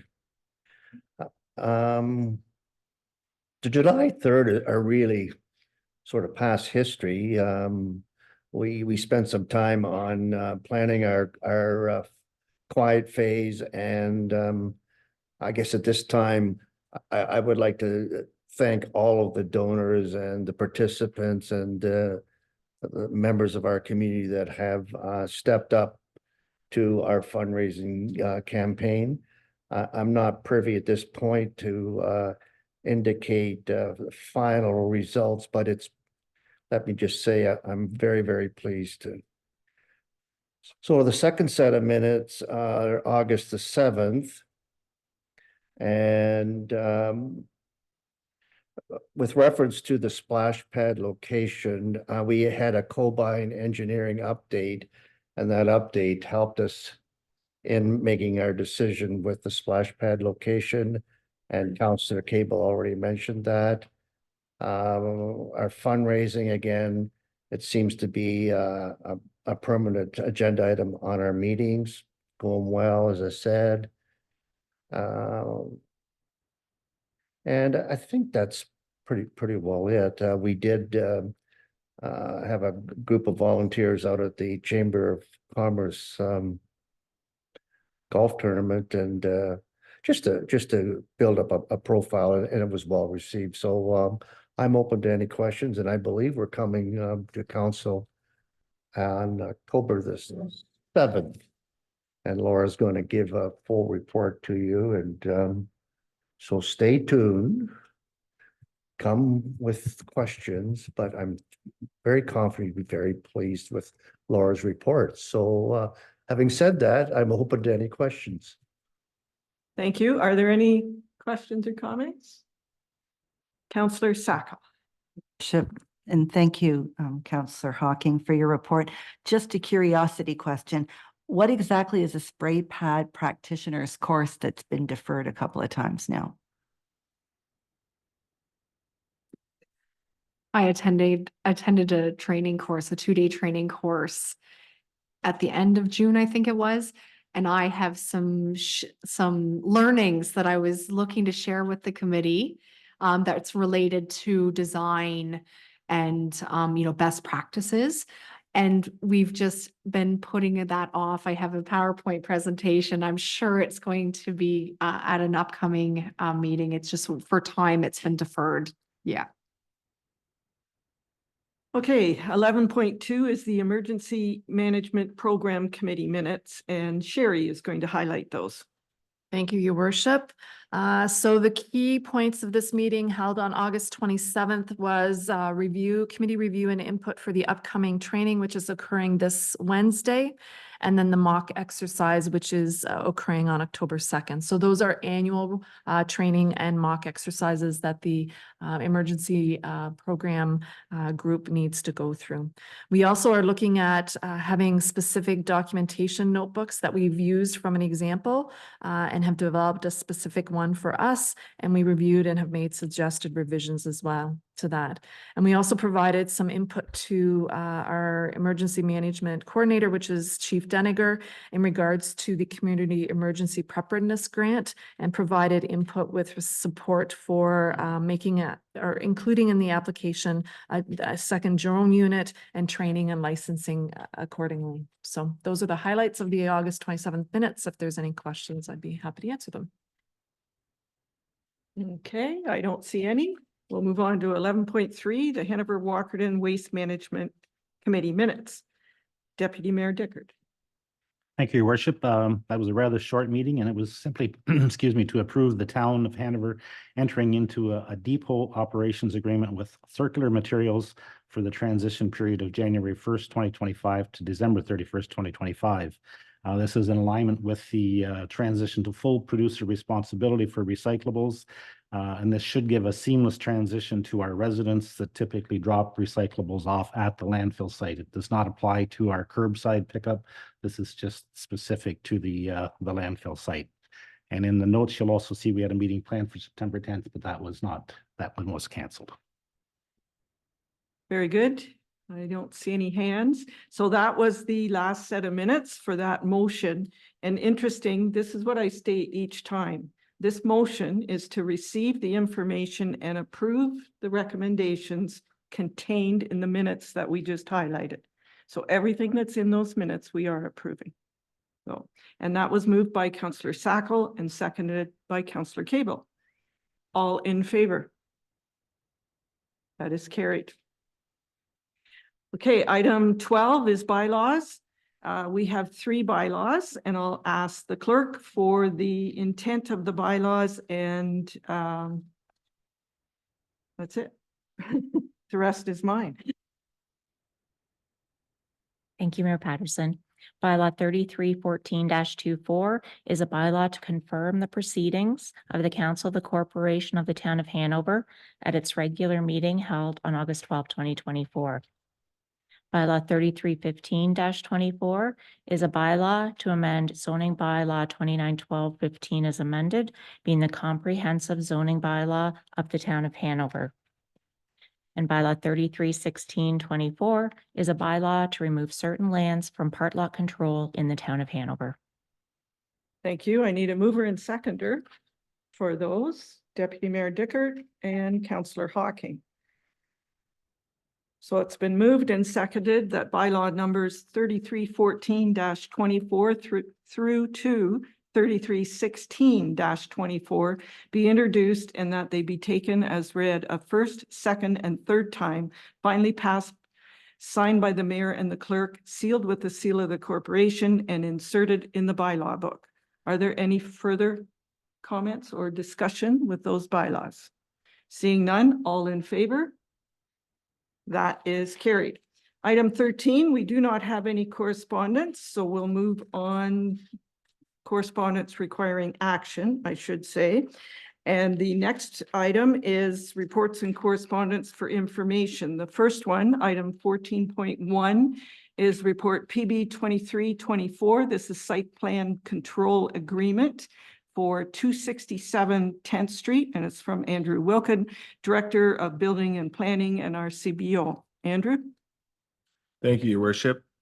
In July, and quite frankly, on August as well, we've negotiated a few site plan control agreements that are provided to you here in this report. The first one being at location 267 10th Street, the former Blue Water Radio Building. They approached the town originally in May, talking about not really converting the property, but reducing the commercial footprint on the ground floor. Adding a residential unit to the rear side of that main level, as well as adding a second residential unit in the lower level. Those properties on that side of the street all have walkouts on the lower levels. The other property is 52 14th Ave, which is the former McLean's Brewery. That new property owner, Haas Properties, approached the town about converting that property into a repair and ancillary sales for Honda. They were relocating a lot of their small engines, lawnmowers, lawn equipment, generators, and some of their all-terrain vehicles out there, which was a garage and a repair shop for them with some ancillary sales in the front smaller portion of that building. Both of the properties meet the provisions of the zoning bylaw. There are no exterior changes to either of those buildings, but how site plan control bylaw is stated, it talks about the redevelopment of the properties themselves, which both of these did have. The property specifically at 267 10th Street, they added 2 new residential units. Therefore, they also had a fee of cash in lieu of parking. They could not meet their parking on site. So they had a fee, $750 a space that they paid for that as well. Both of the executed agreements, the redacted copies, are in the package in front of you. There are no direct financial implications of this report. It meets balanced growth for the strategic plan. And the recommendation is that site plan control agreements for 267 10th Street for Jaspreet Badwell and 52 14th Ave for Haas Properties Inc. be received for your information, and I'll answer any questions you have. Thanks, Andrew. Are there comments or questions? I want to ask, that's a one-time fee for cash in lieu for parking? And what happens when the owner changes? Do we have cash in lieu again? No, Your Worship. The site plan control agreement goes with the property, not the owner, unfortunately. Very good. Councillor Cable. Thank you, Your Worship. It is an interesting point. Are there other municipalities that have an annual fee that gets added to their tax bill if they're borrowing these parking spaces? Because ultimately, we only have so much land, and perhaps some people would not be willing to pay for the extra parking. Through Your Worship, do you mean, Councillor, as opposed to the one-time fee? Is there just an annual fee? That's something I could investigate. I'm sure there's multiple ways to collect in lieu of parking. I'm sure there is examples of that.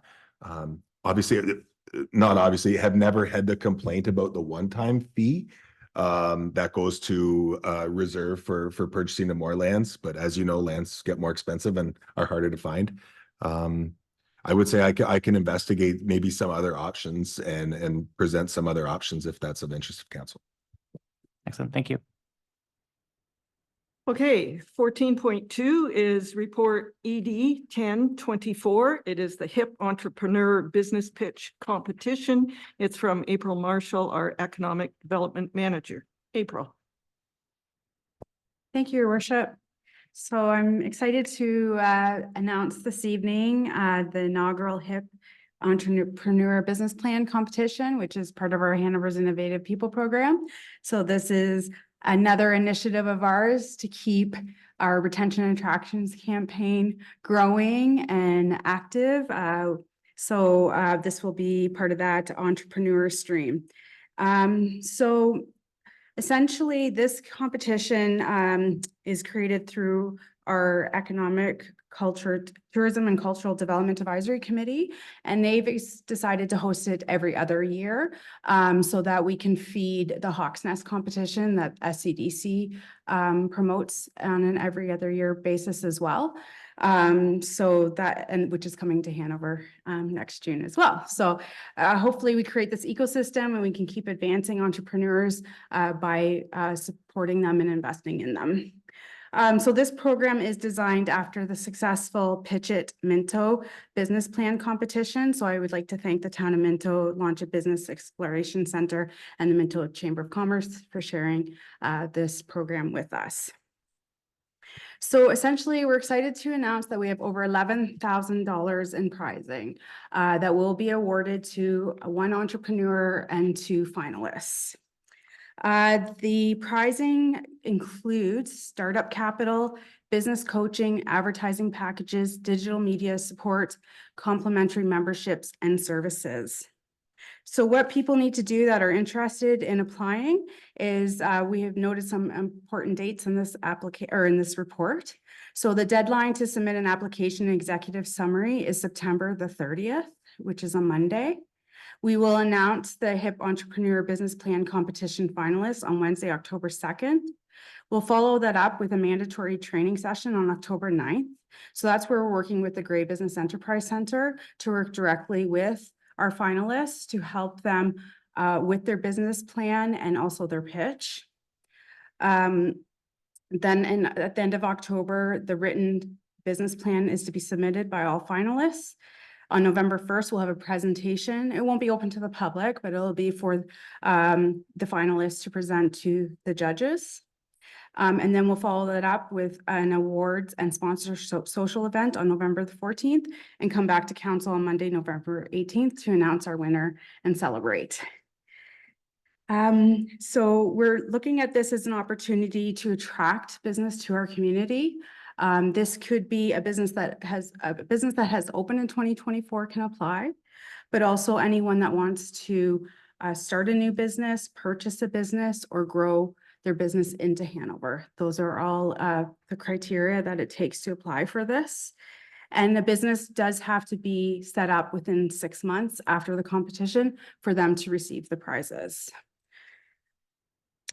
And so I would like to thank our sponsors. Without our sponsors, they have donated all of the prizes for this competition, and their business coaching support is going to be invaluable.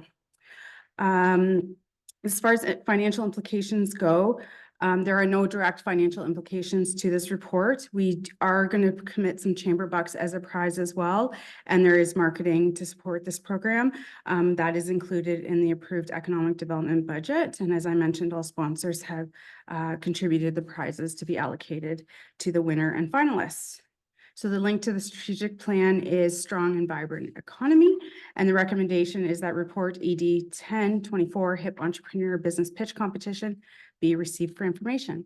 I would be happy to answer any questions you may have. Thanks, April. Sounds exciting. Comments? Councillor Sackle. Thank you, Your Worship. Well, thank you, April, for your very informative report. I can see you're excited about it, and I am as well. I too would like to thank the town of Minto for sharing their business plan with us in Hanover. I have seen your social media posts and some advertising for this, and I think it's a terrific opportunity for people who are wanting to start a business plan. Are you at liberty to say anything about how things are going so far, or do you want to keep that under wraps? I would, through you, Your Worship, I would be happy to say I'm feeling very excited and it's very promising the applications we're going to get. I'll put it that way, just because I had already been working with some people looking to start a business in Hanover, as was the Gray Enterprise Center, Business Enterprise Center. And this is like icing on the cake to them, like to show them that, yes, Hanover is excited. We're to have you consider Hanover to be your home. but this is how we want to invest in you. And that's just draws them in and gets them even more excited. And then furthering that, the whole idea about this competition as well is to share all the great resources that we have available to start a business in Hanover. So once they see that, we can continue this on with them getting a CIP grant or some, you know, connecting them with other business resources in the area. So yeah, I after September 30th, I will definitely be able to share the number of applicants we have. But I feel very optimistic about the response that we're getting.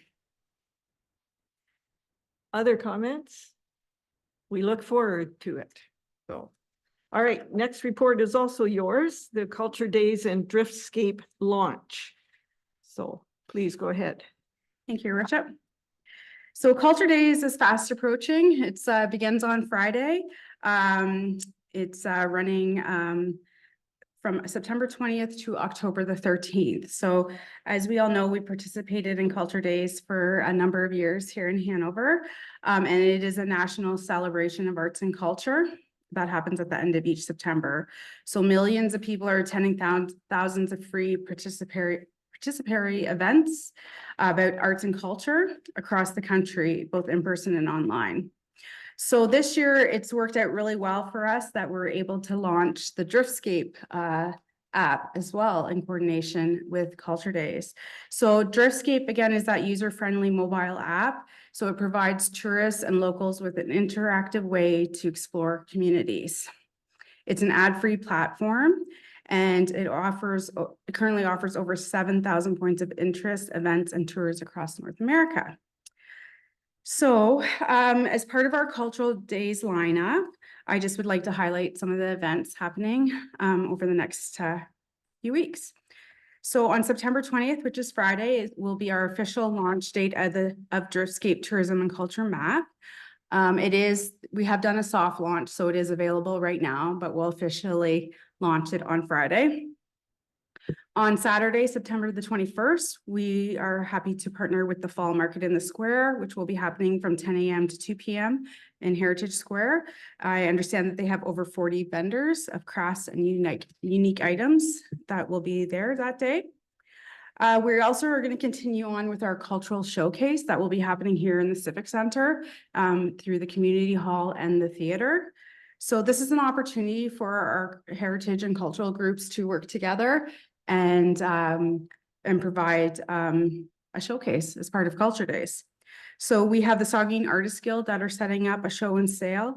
The Heritage Committee will put their archive display up. The Hanover Public Library is doing an around the world display, which will feature over 5 countries and include a scavenger hunt and prizes. And then I also just found out that after this report was submitted, that the Grey Bruce Singers will be giving people behind the scenes rehearsal access. So from 12 to 2 p.m. they will be on the Civic Theater stage, and people can just come and watch and enjoy that as well.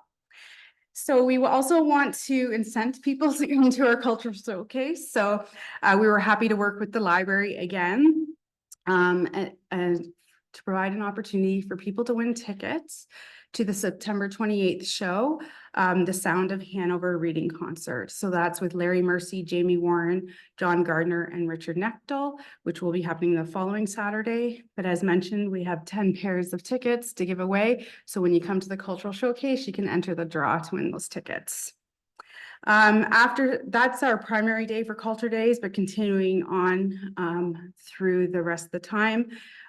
Again, the Eat Well Farmers Market, I know they're taking a break next week because of the fall market, but they will be back September 28th, October 5th, and then wrapping up on October the 12th. So that's an opportunity that brings community and local food together. October 4th to 6th, the Saugeen Artists Guild are doing a fall studio tour. So you can get access to some of their members' home studios. And they do that in coordination with the Autumn Leaves Studio Tour. So that's again happening through the whole Grey Bruce region and features many artists' studios. October the 9th, we're promoting a free public skate at the P&H Center from 4 to 4:50 p.m. And then we have our self-guided tours. which I'm happy to report are a big feature on Driftscape. So we have the cemetery tour, the Heritage Story Map Tour, Heritage Square Tour, historical walking tour of the Hanover Trail System. So I'd like to say like this, we've had these guided tours, you know, on like GIS mapping and in stories and links on different websites and things like that. But Driftscape has been an opportunity for us to bring it all into one place and be very user-friendly for the public. So I encourage you to go on it because, you know, we have had the benefit of Whiteman recording, say, Al Morrow from the Heritage Committee doing the cemetery tour. Now we were able to take Al's voice from that and put it on the Driftscape app. So you can actually go to the cemetery and you'll hear Al telling you the story of some of those prominent graves there about Abraham Buck and others, that notable people that have been buried there. And it picks up your GPS coordinates and it advances as you move along. So it's really exciting to be able to see these used, keep the history alive, and just have it really accessible for the public to enjoy. So we're encouraging everyone to go on the Driftscape app and experience those tours. And as I mentioned, the Driftscape app has those interactive maps, it has those curated tours. We can include events on there. We can include scavenger hunts, audio, video. So it's really all encompassing and it's a really good engagement tool for us with visitors and people wanting to explore Hanover more. So all of this is available on our website. You can download the Driftscape app on your mobile app through the Apple or Google Play Store, but you can also, it is also embedded on our website. So you can go to hanover.ca/tourism and culture map and you can experience it that way if you do not want to download the app. But the app is handy if you're out actually experiencing the tours. You can't do that part online as easily. So as far as financial implications go, marketing support for Culture Days is included and approved in the economic development budget and is further supported by the DIA or Downtown Improvement Area sponsorship. And the Driftscape app cost was also approved in the economic development budget. But I'm happy to report that we have been approved for some funding to support that.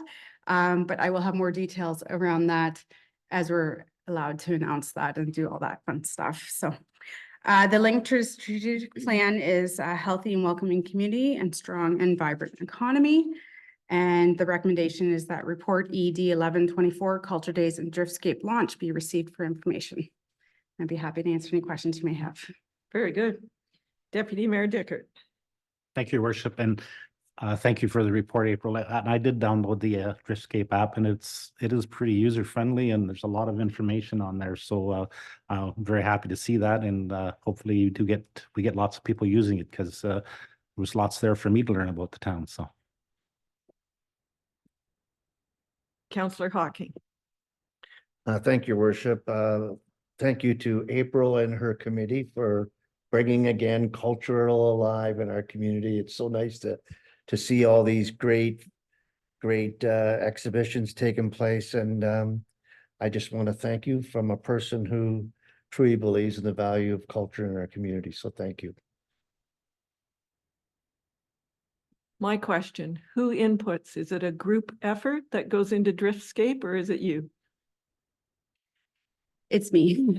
So I was very fortunate to have the summer students for several weeks who Emma, I can't thank her enough. Like she took this and she ran with it, and that's her voice you can hear on some of the tours. She did an exceptional job. So I was just really happy that she was able to get that to the place that we needed to be. And then ongoing maintenance will be through the town and support. But I encourage any, tourism related events or, those businesses that, we'll work with our business groups and organizations to keep information current on there and updated. Because I should have mentioned that as well. Through our defined entertainment and downtown districts, we're also able to put business listings on Driftscape. So we were able to take some of our notable retailers downtown and they have a listing on Driftscape so that when we get people there, they can see what else there is to offer. And I also just wanted to mention one more thing is that the regional approach of this, because it's not just Hanover that's on this Driftscape app, right? Like all of Bruce County is on it. There's like Collingwood, there's several of our neighbors in the region that are also on this. So hopefully it becomes that trusted resource for people when they're coming in this area and they want to tour and they want to see what's happening. We can just build on each other's success. Councillor Fleet? Thank you, Your Worship. Thank you, April, for that report. I also, like Deputy Mayor Dickert, I went on the Driftscape site and it's really cool. It's really neat. This, as you know, being born and raised in Hanover, I see a lot of old memories there. So it's really well done, and just thank you for it because it's really well done. So thanks. So we'll have a meeting probably Friday night or whatever at the cemetery. We'll all be going through, checking it out. So, well done. All right, 14.4 is the Launchpad Skills Training and Technology Center Board of Director meeting minutes. Councillor Sacco. Thank you, Your Worship. The Board of Directors met on August the 27th, and our meeting began with a delegation from the president of the Hanover Rotary Club, Heather Curran. Launchpad and Rotary decided to work together on a 50-50 ticket draw at the Raceway. As it turned out, the weather wasn't particularly good that day, but we still enjoyed having the opportunity to do that at the Raceway, so we thank them for that. In new news, the board welcomed 3 new directors. We now have Amanda Monahan, Krista Le Sauvage, and Julia Mott on our board of directors, so we're happy about that. Under the operations report, we spent a great deal of time talking about cleanup and repairs because we received a beautification grant through Canada Healthy Communications. And we are talking about where we should put fencing up and just cleaning it up and some repairs in the cement and potholes and things like that. We've discovered that some people like to avoid the street light at that stop, so they cut through our lot. And I was talking to Ron, the carpenter, said he almost got hit one day because someone was trying to speed through and avoid the light. So that's an important thing that we're doing there. In terms of fundraising, the communication group is drafting a 2024 mailer campaign at this time. So you can probably expect to see something in your mailboxes this fall or winter. And I think that's all the highlights I have, but I'd be happy to answer any questions. Thank you. Are there any questions for those minutes? Seeing none, we'll move on. 14.5 is the Saugeen Municipal Airport Commission meeting minutes. Councillor Hawking. Thank you, Your Worship. Councillor Hudson joined us at the meeting, so thanks for coming, Carol. Basically, we did the draft audit financial statement. Barry Heaney, partner of BDO, presented us with the audit. And I was pleased to hear that we've cut our deficit in half from last year. And he said if we carry on with our same prudence for this year, that we should eliminate the deficit, which is good news. Basically, there was a talk about where are we with our March meeting with 3 municipalities. And I checked with our CAO and we've heard nothing back from our lawyer on the potential sale as requested by Brockton. And as you know, we share that with Wes Gray, status of the SMA bylaws. And I want to thank for picking out a little error. We'll get that corrected. And we are going to have our visioning start in October. I was in touch with Steve Furness, and he plans to come to our meeting. So there'll be nothing in September. Again, we have our airport managers a report. And Friends of the Airport, they had a fundraiser on August the 24th, and they raised funds to allow the Canadian in-flight information broadcast system to be incorporated for next year. It's a cost of $2,700 per year. So thanks to our Friends of the Airport. And that's it. So we're meeting this Wednesday, but we've changed our time to 9 o'clock in the morning as opposed to our normal 1 to accommodate some of our other municipality commissioners who have conflicts. So if you plan to come out, it's in the morning. Come on out and have a breakfast with us. So I'm open to any questions. Thank you. Are there any questions? Okay, I don't see any hands raised, so we'll move on. Item 14.6 is the Grey County Council and Committee of the Whole highlights from September 12th, and I will highlight those. Council heard a presentation from a local youth. Her name is Bella Satara Singh Soars. She is the daughter of Monica Singh Soars that we had the presentation in about lighting it up for disability inclusion.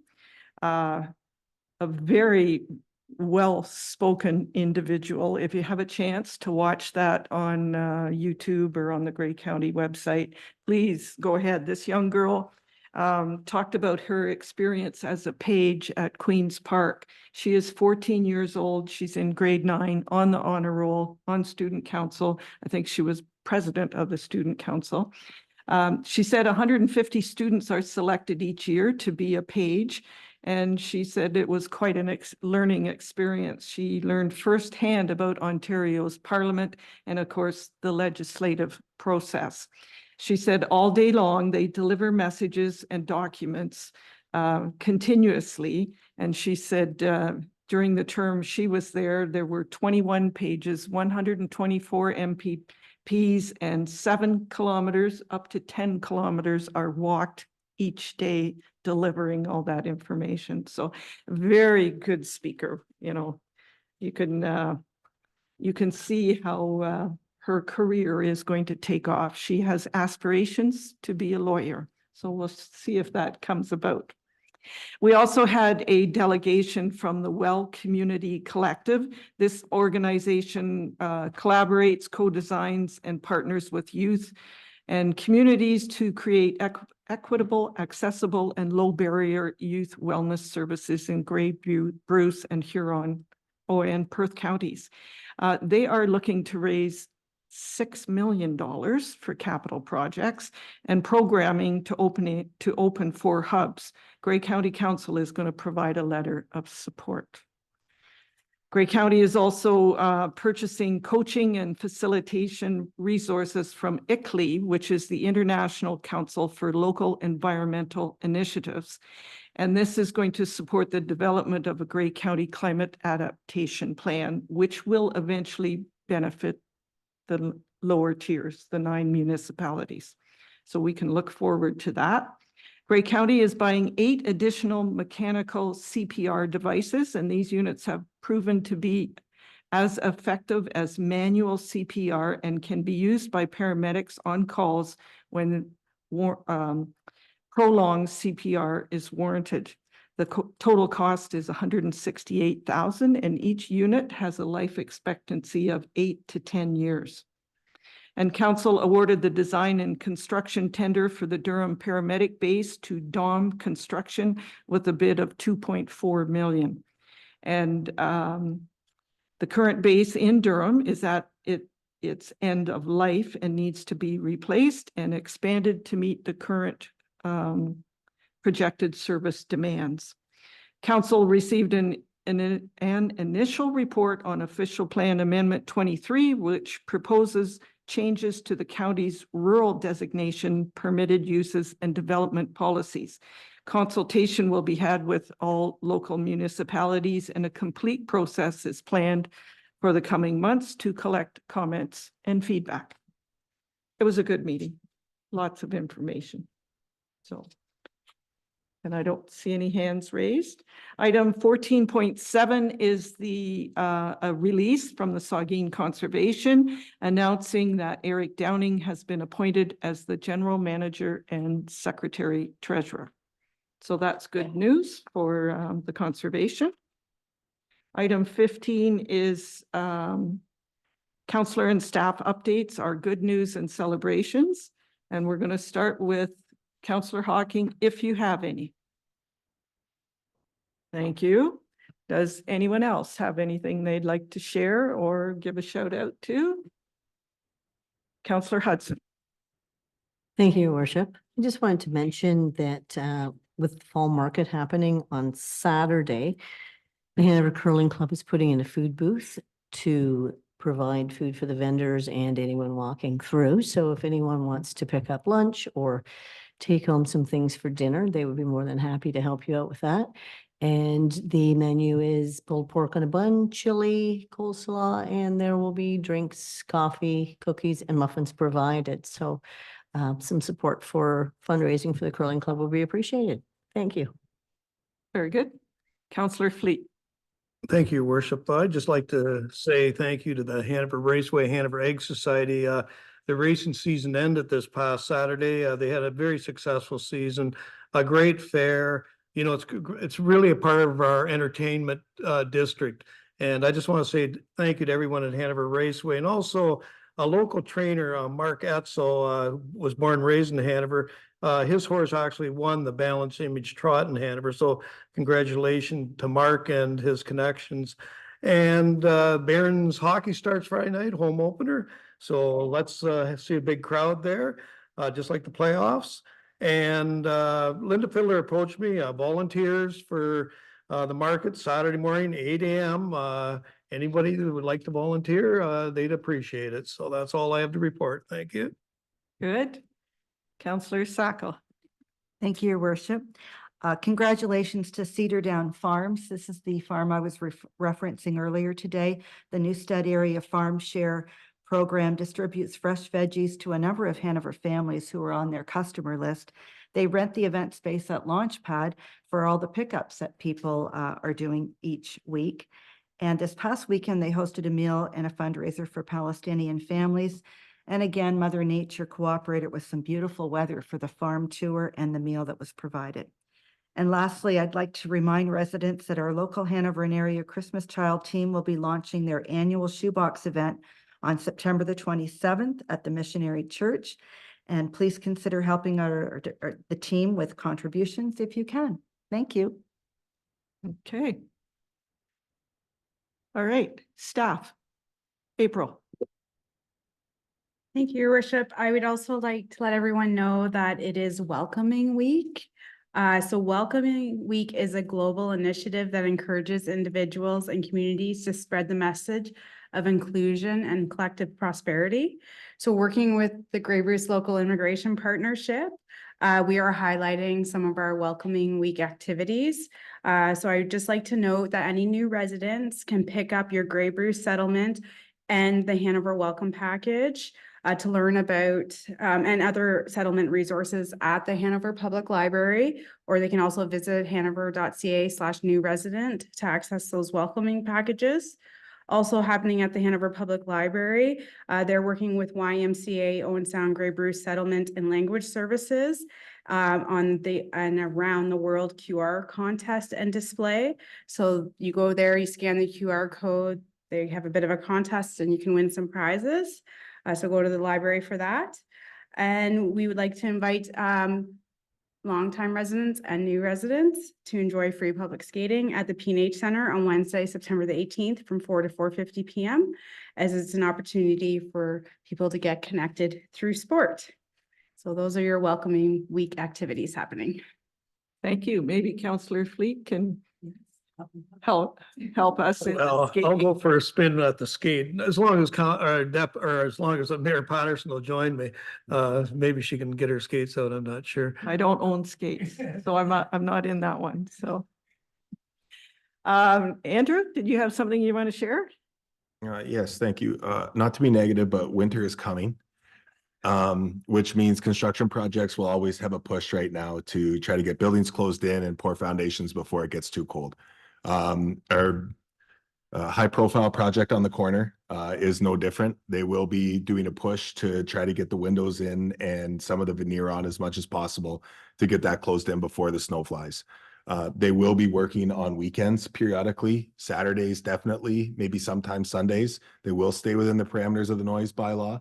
But just a note to council and residents that there will be some construction noise there on the weekends, probably for the next 6 to 8 weeks. Very good. Okay, all right, so item 16, planning and other meetings. All of our meetings are listed on this agenda and of course on our website. Dates to remember and announcements. The next committee of the whole meeting is October 7th at 4 p.m. The next regular council meeting is October 21st at 4 p.m. Our finance committee meeting is September 23rd at 4 p.m. At this time, I'll ask if there's any notices of motion. Seeing none, we do have a closed meeting. And I will need a mover and seconder to go into closed in order to consider a trade secret or scientific, technical, commercial, financial, or labor relations information supplied in confidence to the municipality or local board, which if disclosed could reasonably be expected to prejudice significantly the competitive position or interfere significantly with the contractual or other negotiations of a person, group of persons, or organization in relation to Westerio Power Incorporated shareholder presentation and direction, and to also go into closed for a proposed or pending acquisition or disposition of land by the municipality in relation to lands leased by the municipality. Can I get a mover and seconder to go into closed? Councillor Hudson and Councillor Sacco. All in favor? That is carried. Do you want to take a 5-minute break or push through? We are now in open session and I declare we only discussed the items that were on the closed meeting agenda. We have one final motion, and that is to adjourn this meeting at 7:24. I need a mover and seconder, Councillor Hocking and Councillor Sacco. All in favor? That is carried. Good meeting.